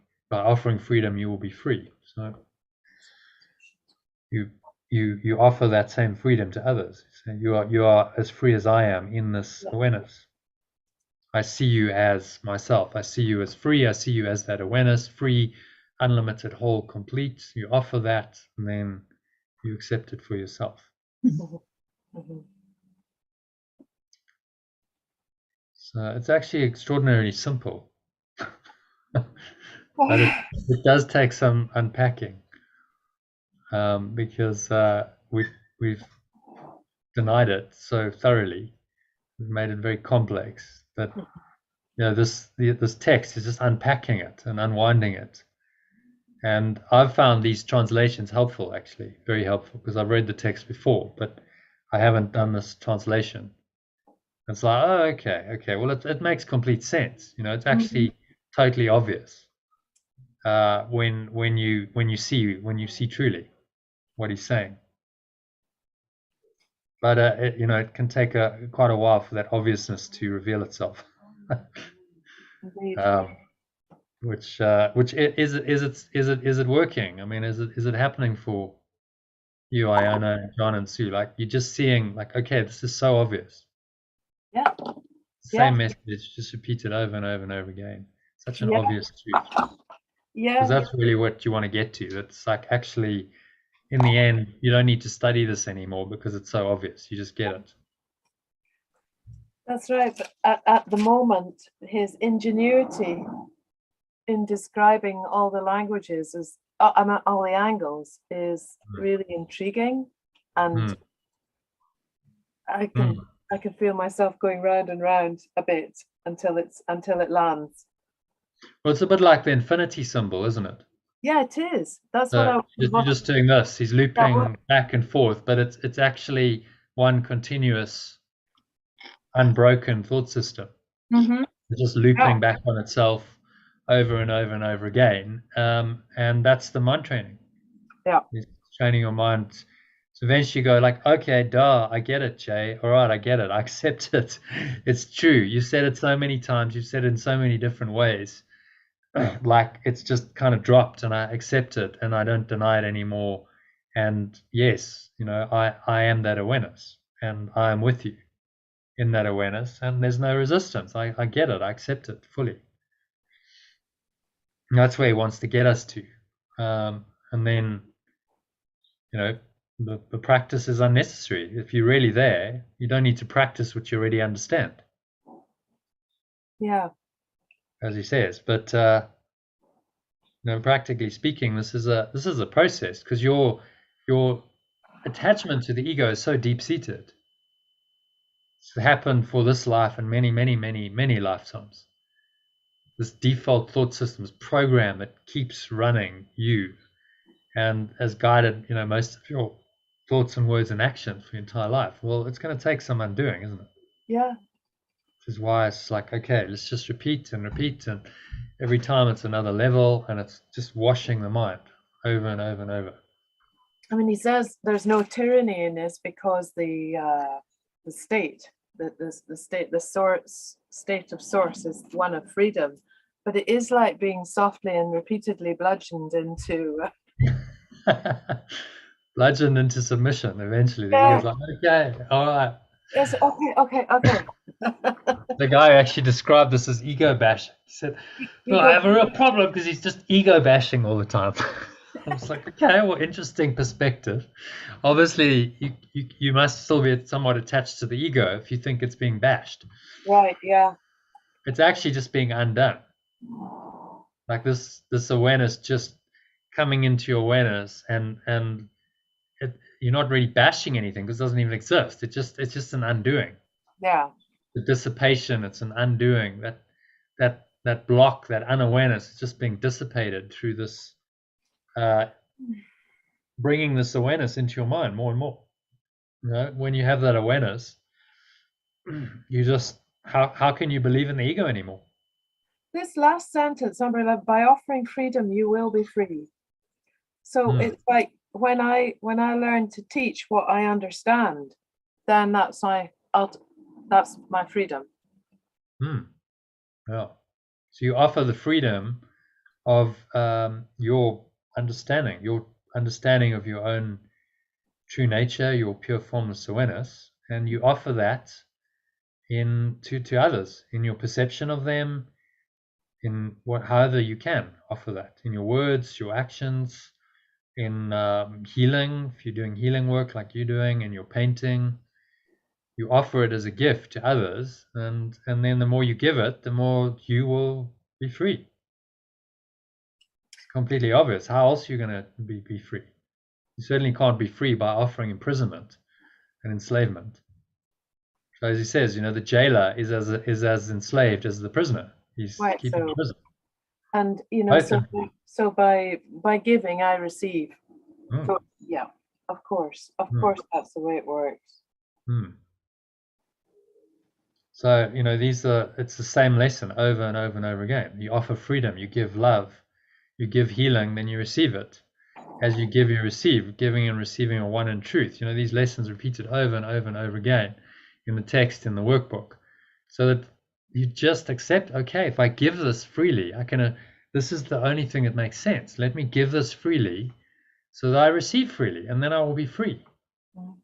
This is the way out of my pain and my suffering and my misery. So it's the expansion. This is your purpose. How do you extend or expand this into the world? That becomes your purpose, because this is how you teach yourself that you're free. Teach what you need to learn. Speaking of which, maybe after this, I know we can have a chat about the Findhorn workshop. Okay. Yeah. When the session's over. Okay. So happy with number 7? Sue and John, any questions? We move on to 8. Yep. Freedom is the only gift you can offer to the extensions of pure formless awareness, being acknowledgement of what they are and what it is.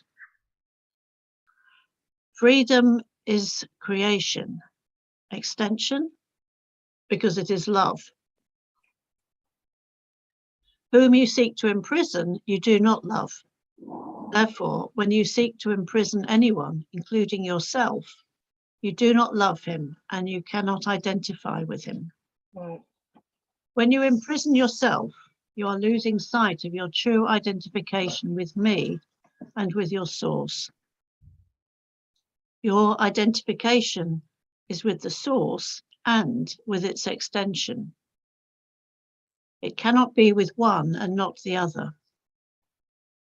If you are part of one, you must be part of the other, because they are one. The Holy Trinity is holy because it is one. If you exclude yourself from this union, you are perceiving the Holy Trinity as separated. You must be included in it because it is everything. Unless you take your place in it and fulfill your function as part of it, the Holy Trinity is as bereft as you are. No part of it can be imprisoned if its truth is to be known. Oh, the Father and the Holy Spirit. Okay. Does it make sense? Any questions on that? No, I think it makes sense. Okay. So can you make sense of it for us? Can you summarize it?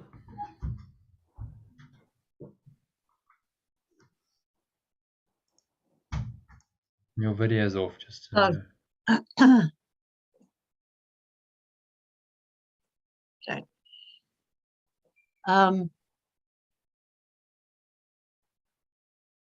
So he's talking again about imprisonment, and if we imprison somebody within their own, if we see them in their ego, we're not sharing love. So if we seek to imprison anyone, including ourselves, sharing love, we cannot identify with him. I thought this word identification was quite interesting. Mm-hmm. When you imprison yourself, so when you're in your ego and not seeing yourself as one, losing sight of your true identification with Jesus and with our source. And he's saying that we are all one with our source and with Jesus and the Holy Spirit. And the Holy Trinity is bereft if it does not have us within it.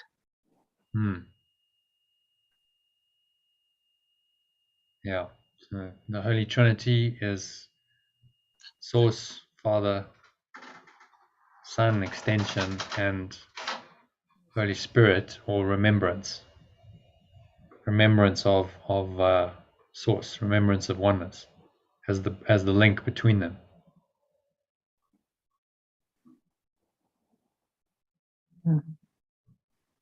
Does that make sense? Yeah.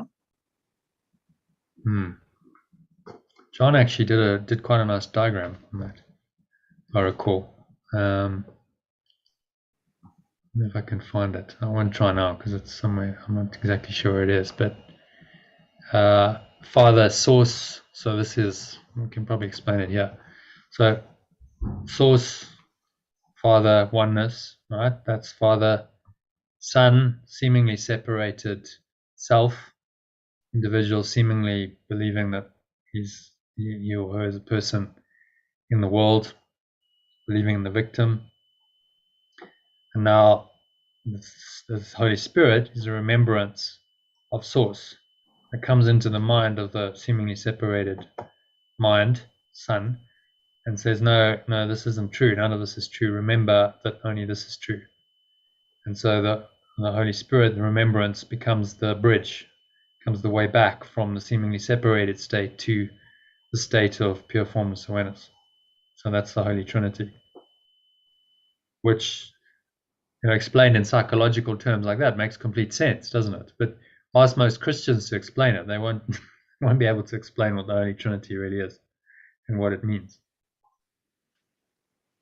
Because you have to get it down to the level of the mind. Okay, so what does it actually mean on a mind level?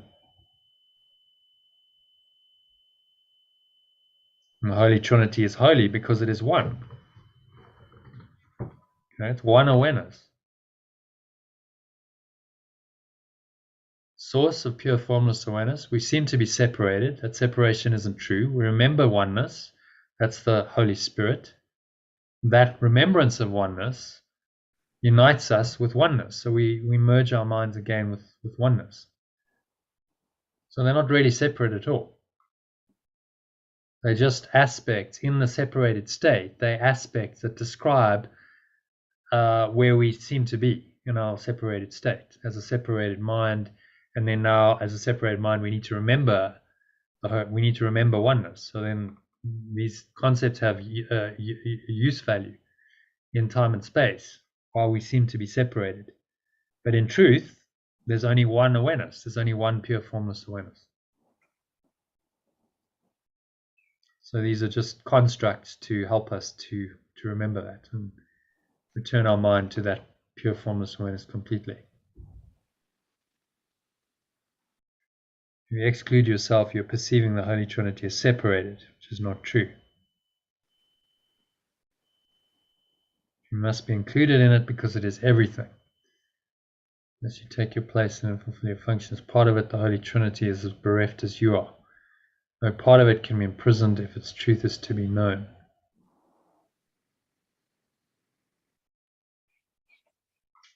Okay, understand the Holy Trinity, what he's saying there? Sue smiles, the Mona Lisa smile. Can you explain it? Can you explain the Holy Trinity to me then? The Holy Trinity comprises the whole pure formless awareness. You've got the source of pure formless awareness, and we, who are its extension, so it's been extended out to include all of us. And we also have the remembrance of pure formless awareness to help us remember that's who we are. That's what we are when we forget. So it's only necessary, that's a device for healing our minds. The conception of the Holy Trinity is only useful in a state of mind where we seem to be separated from our source. It's a useful conception to go, okay, well, I seem to be separated, so I need to remembrance of oneness, remembrance of this awareness is going to take me back to the total awareness of this oneness. So the Holy Spirit will reunite my mind with my true awareness. And in time where I seem to be separated from the awareness, that's meaningful, but ultimately it's all one. There's only one awareness.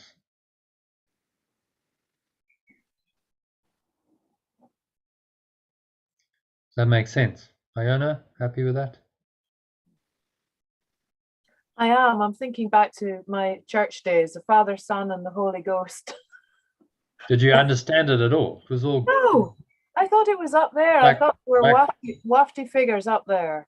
Yeah, I mean, that's how it's, and it's not meaningful because you can't really understand it. I don't think anyone does understand it as it's explained in traditional Christian terms. It's actually one of the most mysterious or misunderstood concepts in the Christian teaching. Yeah. But if you understand the psychology of it and just like how the mind works, it makes complete sense. Yeah. Yes, it does. Pure formless awareness, that's my true state, that's my source. I seem to be separated from that. I have something else going on, but the remembrance of that awareness is what's going to return my mind to that awareness. Like, duh, of course it will. How else are you going to do it but by remembering it? That's now called the Holy Spirit. And so this Trinity thing is just a device for helping me to heal my mind and return my awareness back to pure formless awareness, back to its original nature. I never got that I was absolutely intrinsic in all of this. He says the Holy Trinity is as bereft as you are. If you unless I took my place, that would have been amazing. As a very small child to say, you're right in the center of that. It's just like this beautiful family. You're making it. Oh, wow. That means it's all about me, and that's what we want to hear. Yeah, and it is absolutely because It's a device for healing your mind. That's why it's useful. Yeah. Without you remembering the Spirit, remembering oneness, it's pointless. It's the Holy Trinity's bereft. As you are, you then feel alone and separated from your own awareness. So it's meant to be used by you. It's meant to, this is a tool, a very practical tool for healing your mind. Yeah. And so then it's not abstract, it's not theoretical. It's very like practical. Okay, this is how you heal your mind. You remember pure formless awareness. Rather than trying to understand on some abstract theoretical level, which doesn't exist. Those are concepts, those are constructs of the mind that are actually designed to keep us separate Yeah. from our source, to never really understand it. No, just accept it, the mystery of the Holy Trinity. Just accept it's a mystery, never really understand it. Come to church every week and we'll try and enlighten you on the mystery, because we kind of have the inside track. And actually the truth is, you're going to listen and listen, you're never going to understand it. Because if we get you to understand it, then guess what? You don't need to come to church anymore. Uh-huh. You get it. The penny's dropped. You're like, okay, I get it. Why do I need to sit for an hour or two listening to some boring lecture when I get it and I can go out into nature and I can just be with it? Yeah. Or I can, go and do something like singing. Did you ever watch the movie As It Is in Heaven? It's another one we must watch. No, I didn't. Amazing movie. It's a Swedish movie, actually. Kenneth, you might know it. Have you heard of it? As It Is in Heaven. Yeah. Yeah. Swedish movie, yeah. It's Swedish with subtitles. So Kenneth will understand the amazing movie. Amazing. Nice. So it's set in this little town in Sweden, and this conductor, a famous conductor, has had a heart attack or something, and he's got to go and recover to his old hometown. And he goes in there and he starts a choir, and he gets people to start expressing, their true nature. And everyone starts going to the choir and singing instead of to church. And the pastor is very threatened. So like, well, why would I want to listen to this boring sermon when we could go and sing and feel the joy of the Spirit, in our song? Yeah. And the choir becomes very popular and no one goes to church anymore. Because it's a true, they actually expressing the Spirit. It's It was one. like not some theoretical abstract, and sin, and the pastor was, was certainly not enlightened. In fact, it shows him, it's very interesting because it shows him having a panic attack. And you just see how the breathing, he's can't breathe, panic attack, and the breathing goes very shallow and short. And it's very interesting from that point of view as well. So definitely worth watching as well. There's some great movies we can do in our movie watching evenings. Sounds great. Like that. Forrest Gump, As It Is in Heaven, and we're going to watch Risen as well on Easter weekend. We thought we'd watch Risen. Wow. Oh, And there's the Shift as well. Wayne Dyer. There's the Shift. Yeah. So all to come over the next few months. Okay. So happy with this section? Gift of Freedom. Gift of Freedom. Can you give us a 1-minute summary of it? What's it saying? Key points.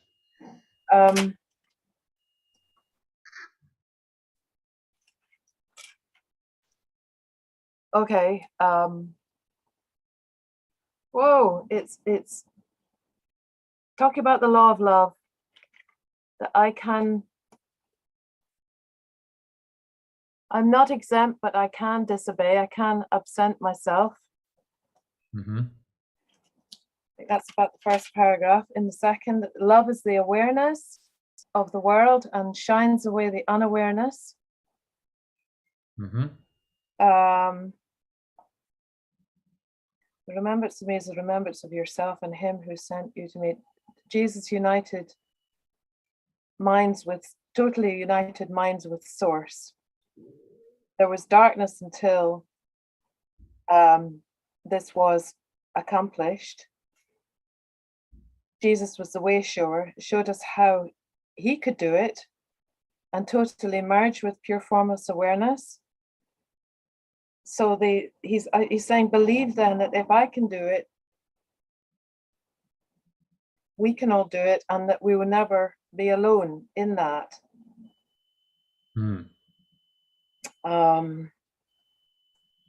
Accept guidance within yourself. Accept the guidance.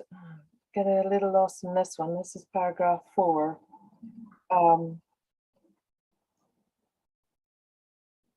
So you'll not receive it.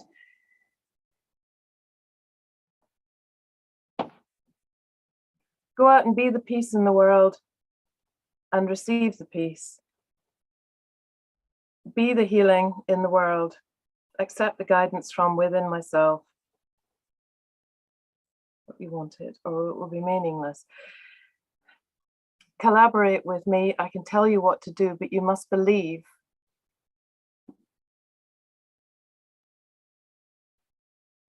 Then your mind will choose to follow me. Without this choice, you could not be healed.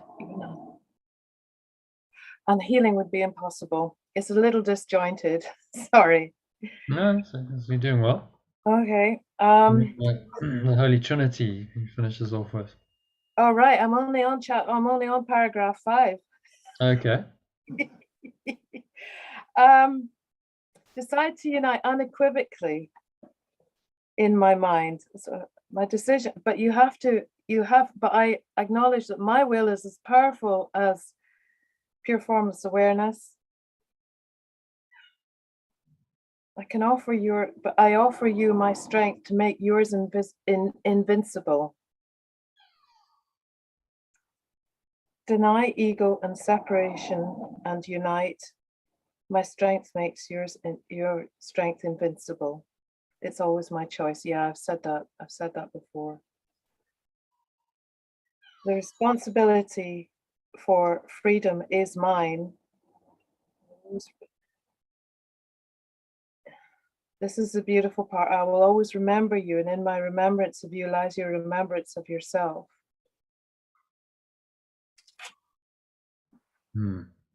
Love always remembers me.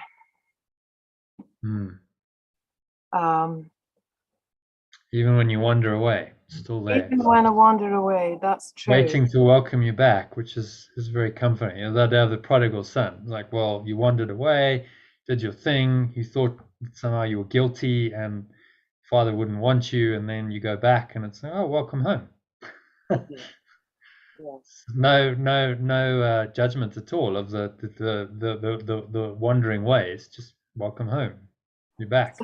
So when I accept, I win my freedom from the all idea of crazy separation. I offer freedom out in the world. Yeah, it's the only gift I can offer to the extension. I acknowledge in them what I am in me. It's pure love. Whom I would seek to imprison by egoic judgment, that's not love. And it's not love of myself. And then that's a fragmentation of this beautiful wholeness. I lose sight of my identification, and my only identification is with the source, the Holy Spirit, and I am an integral part of the Holy Trinity. I take my place in the Holy Trinity and heal my mind. And just explain the Holy Trinity to me.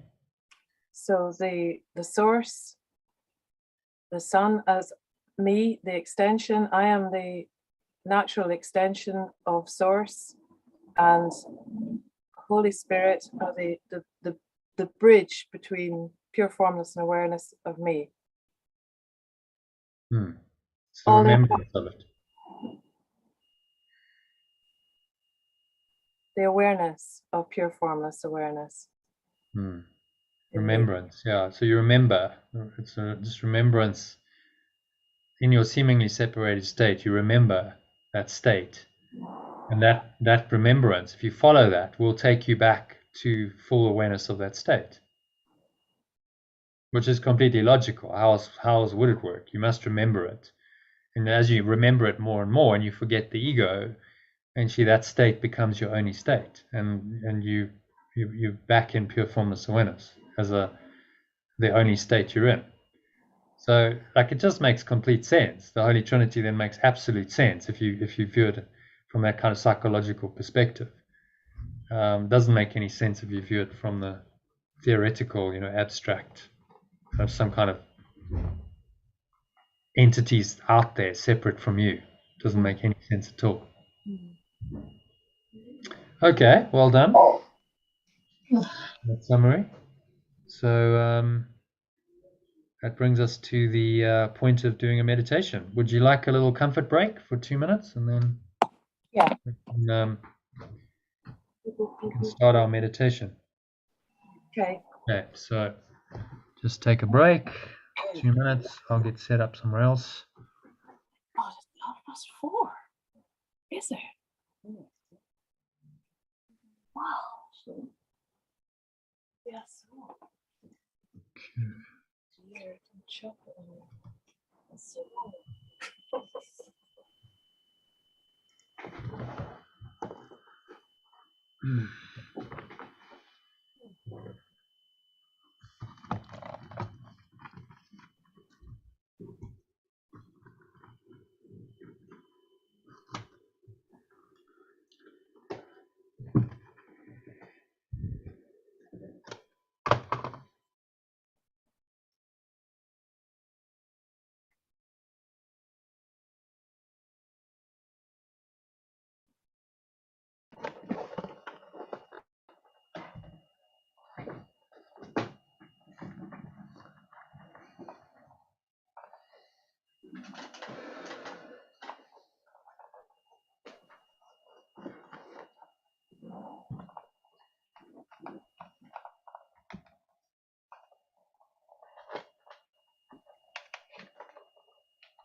Sing very nice in the 7.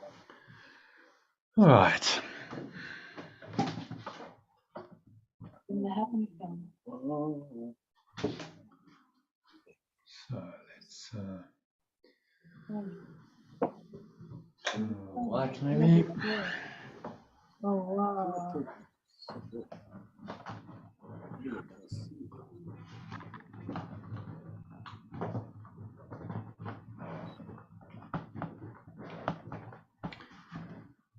All right.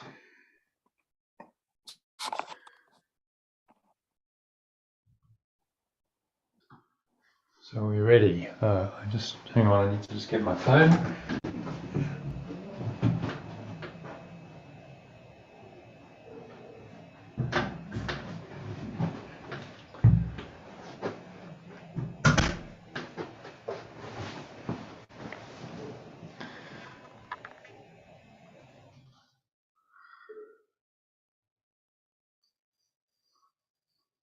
All right, Sue and John, you ready?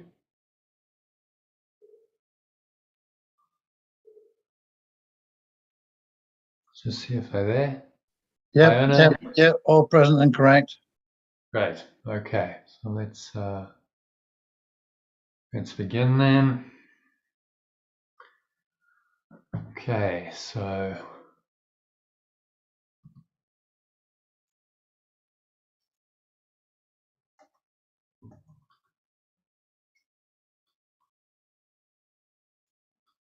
just making yourself comfortable. Sitting your feet shoulder width apart. Back straight, cup your hands in your lap.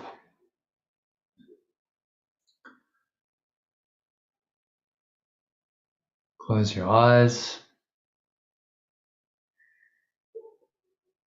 And start off by taking a nice deep breath in through the nose. So breathing in, noticing how the stomach rises and the chest rises. Subtle flow of air in through the nostrils. Clenching your sphincter muscle, the muscle used to contract the flow of urine or squeeze the last drops out. Lock the energy in, draw this energy up the spine. Spine has been called the lightning rod of divinity. So feel this warm wave of energy rising up the spine into your heart center. One hand on your heart to connect with your heart space. And then draw it up into the crown of your head. Just pausing at the top of the inhale. Smile. And just check in, scan your mind. Notice any thoughts, any perceptions of anyone or anything going on. And remind yourself that my holiness, my pure formless awareness, envelops everything I see or perceive. So breathe this holiness, this awareness in. Say to yourself, from my holiness or pure formless awareness, does the perception of the real world come? Having forgiven or let go, I no longer see or perceive myself as guilty. I can accept the innocence that is the truth about me. Seen or perceived through understanding eyes, the holiness or pure formless awareness of the world is all I see or perceive, for I can picture or perceive only the thoughts I hold about myself. So exhale on the truth of that.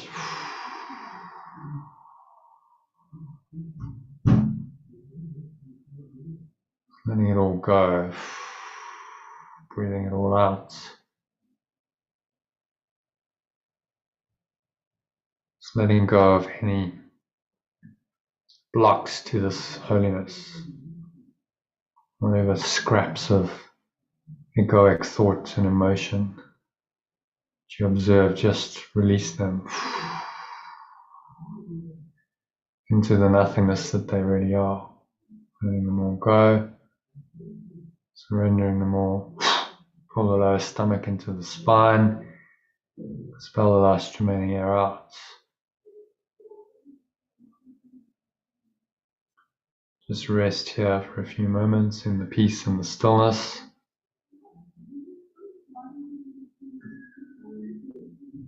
Your holiness, your pure formless awareness envelops everything you see or perceive.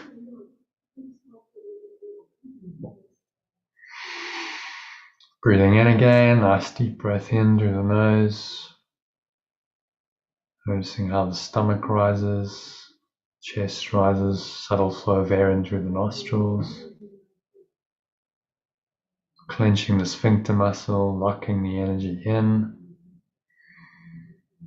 Drawing the energy up the spine into your heart center. And drawing it up into the crown of your head. Pausing at the top of the inhale.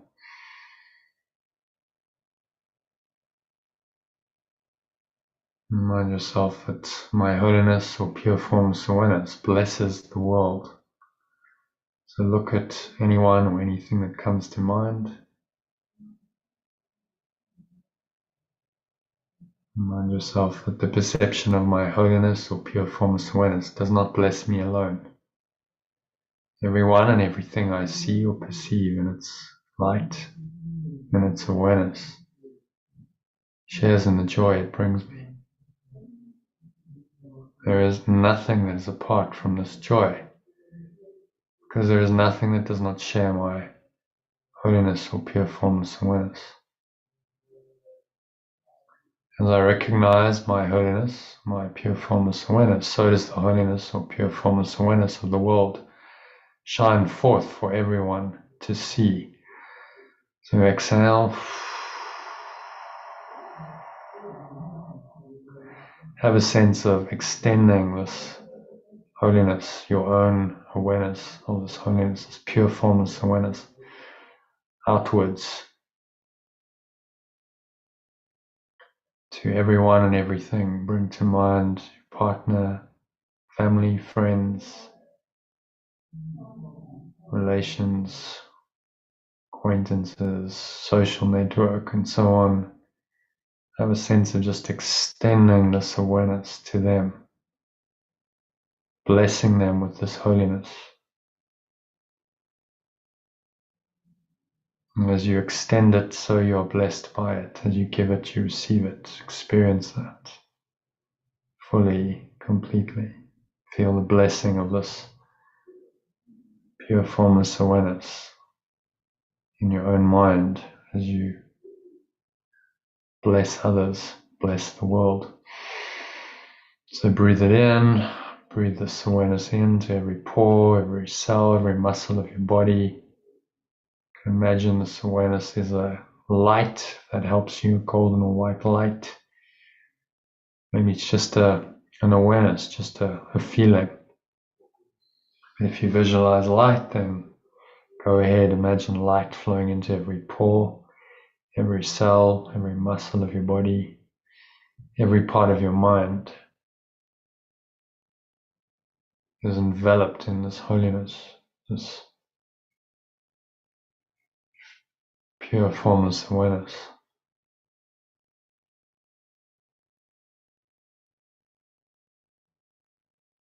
Remind yourself there is nothing my holiness or pure formless awareness cannot do.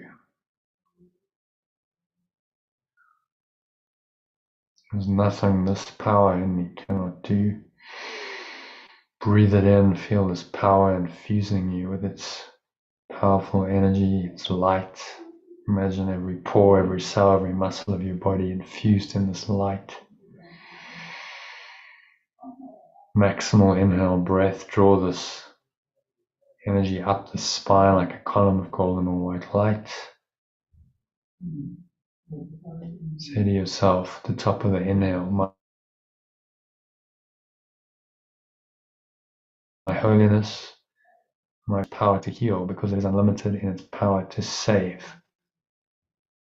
What is there to be saved from except illusions?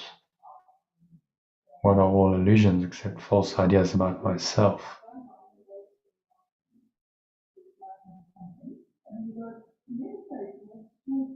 My holiness, my pure formless awareness, undoes them all by asserting the truth about me. In the presence of my holiness, my pure formless awareness, which I share with God, pure formless awareness itself, all idols vanish. So just as you exhale, blowing any of these idols away, beliefs and false ideas, attachments to this world. Just let them go with the breeze of your breath to the nothingness they really are. Imagine they're like dark clouds just being blown away by the light of your true awareness. And just rest here in that awareness for a few moments. Let the light of your true awareness shine through these clouds. There is nowhere else to go, there's nothing else to do, just rest in this awareness completely, fully, wholly.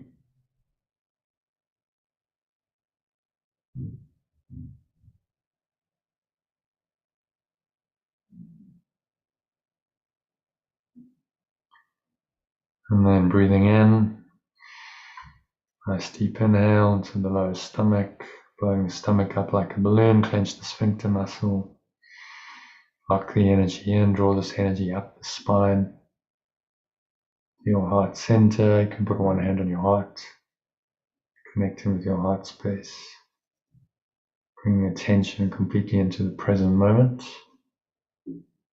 focusing all of it on the breath and the subtle sensations of the breath. Draw the energy up the spine,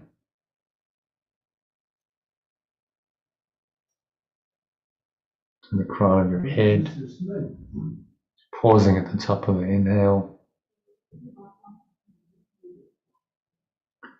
Say, my holiness or my pure formless awareness is my salvation. Since my holiness or pure formless awareness saves me from all guilt, recognizing my holiness, my pure formless awareness is recognizing my salvation. Breathe in on this. Breathe this holiness, this pure formless awareness in.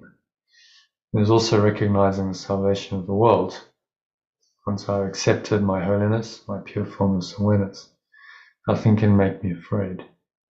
Because I'm unafraid, everyone must share in my understanding,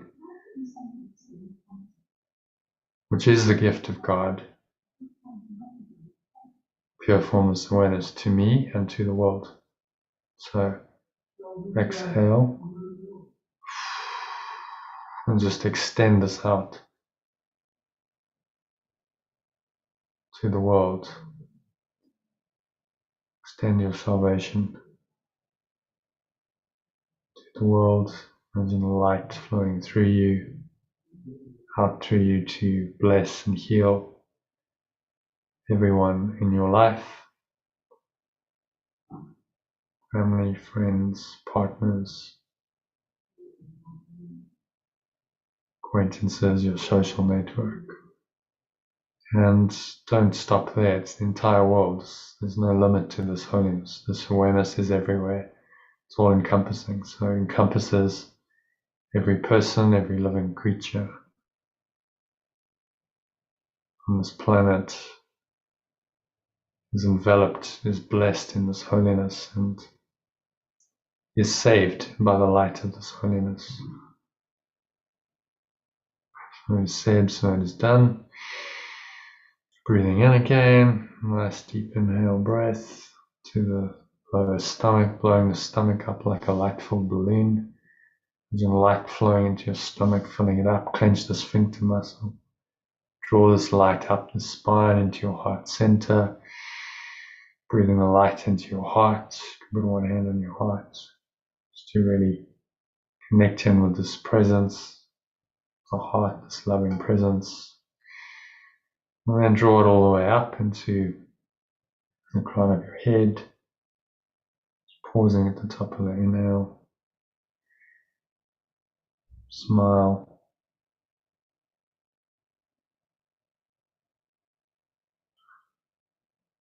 Remind yourself that I am blessed as a son of God, or an extension of pure formless awareness. I'm blessed as this awareness, and feel that blessing. Breathe it in. You can imagine light flowing into every pore, every cell, every muscle of your body, every part of your mind, every fiber of your being is in the light. You're blessed in this light as an extension of this awareness.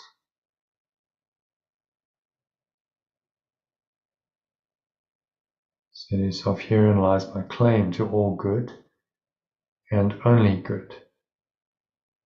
I am blessed as a son of God, an extension of pure formless awareness. All good things are mine because God, pure formless awareness, intended them for me. I cannot suffer any loss or deprivation or pain because of who I am.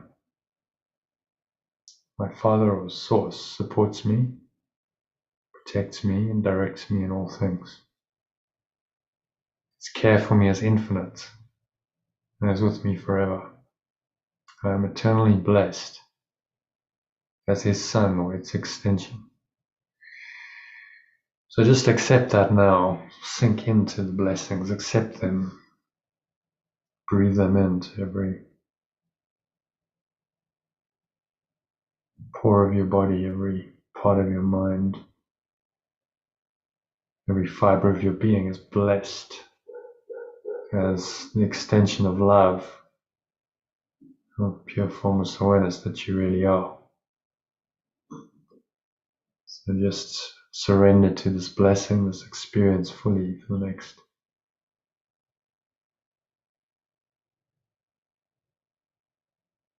5 minutes of deep silence. Nowhere else to go, nothing else to do, nothing else to think about, just really relax and be still. Surrender into the stillness, into the light for the next 2 minutes of deep silence, and accept the blessings that are given to you as a son of God or an extension of pure formless awareness. For the next 2 minutes of deep silence.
If any thoughts arise, just observe them casually.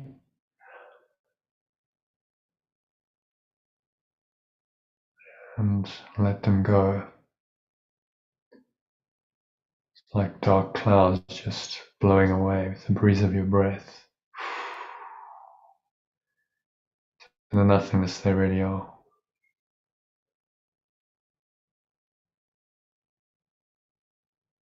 And sinking inwards, going deeper and deeper with each breath.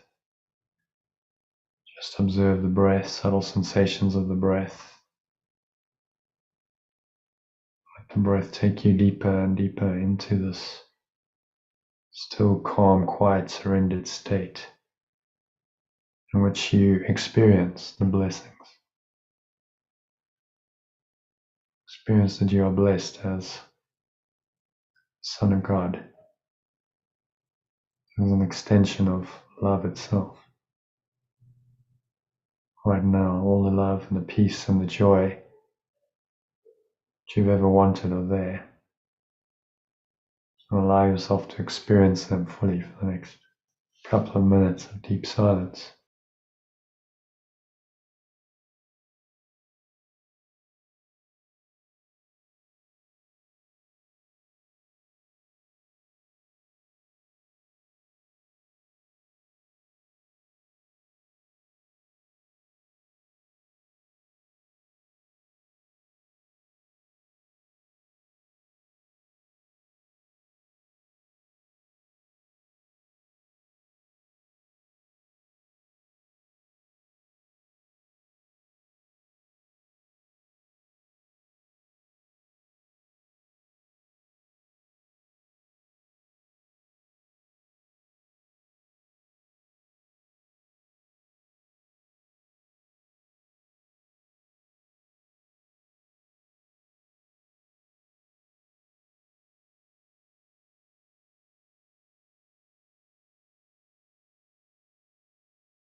And so just gently coming back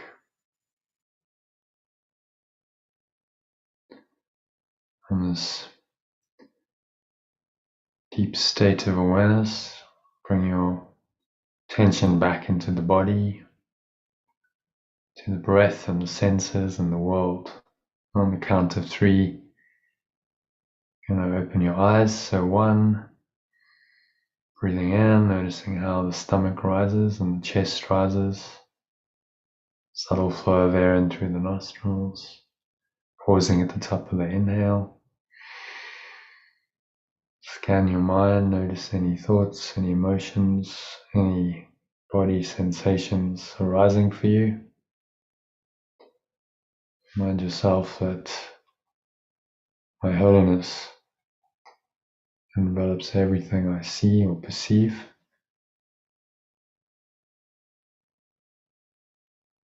So my holiness blesses the world. There is nothing my holiness, my pure formless awareness cannot do.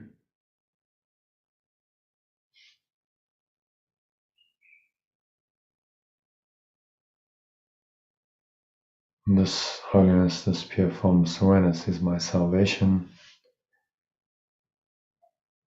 And exhale on the truth of that.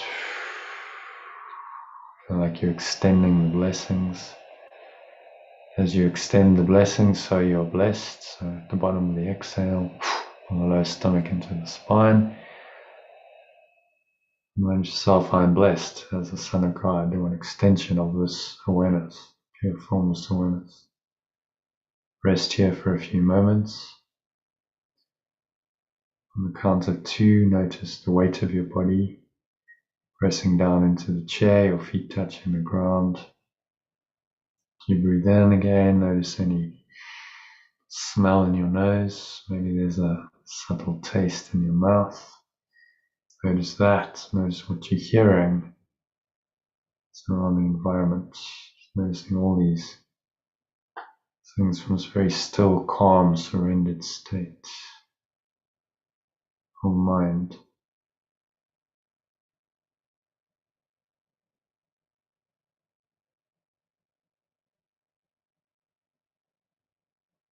No else to go, things to do, just be present, be still, let this holiness, this pure formless awareness, true nature arise. So anchor the state in by noticing it and set the intention to stay here for the rest of the evening.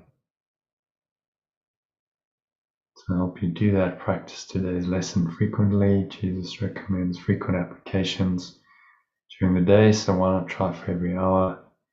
To help you do that, listen to one of the short 3-minute breathwork recordings I've sent you this morning, and one more time this evening. Top yourself up with a longer meditation. You can listen to this recording again or post it to the WhatsApp group or the 16-minute one I sent you this morning. So on the count of 3, open your eyes and just take a minute to look around.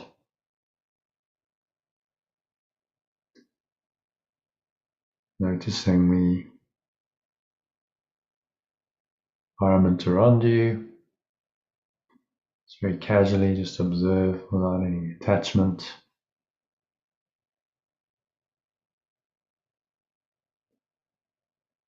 Notice that this pure formless awareness, state of awareness, is very much with you, even though your sense perceptions are engaged. And carry this awareness with you this evening and practice the lesson again. So the shorter recordings to just top you up with that awareness frequently. So I wish you good practicing and an evening in which you stay rooted in your pure formless awareness and experience the blessings of that. So thank you for joining us, Sue and John. Thank you, Jono. And I'll see you tomorrow. Namaste. Namaste. And looks like Iona and Kenneth are out for the count, so we'll leave them. Okay. See you tomorrow. See you tomorrow. Tomorrow afternoon? Yeah. Yes. Okay. Have a nice evening.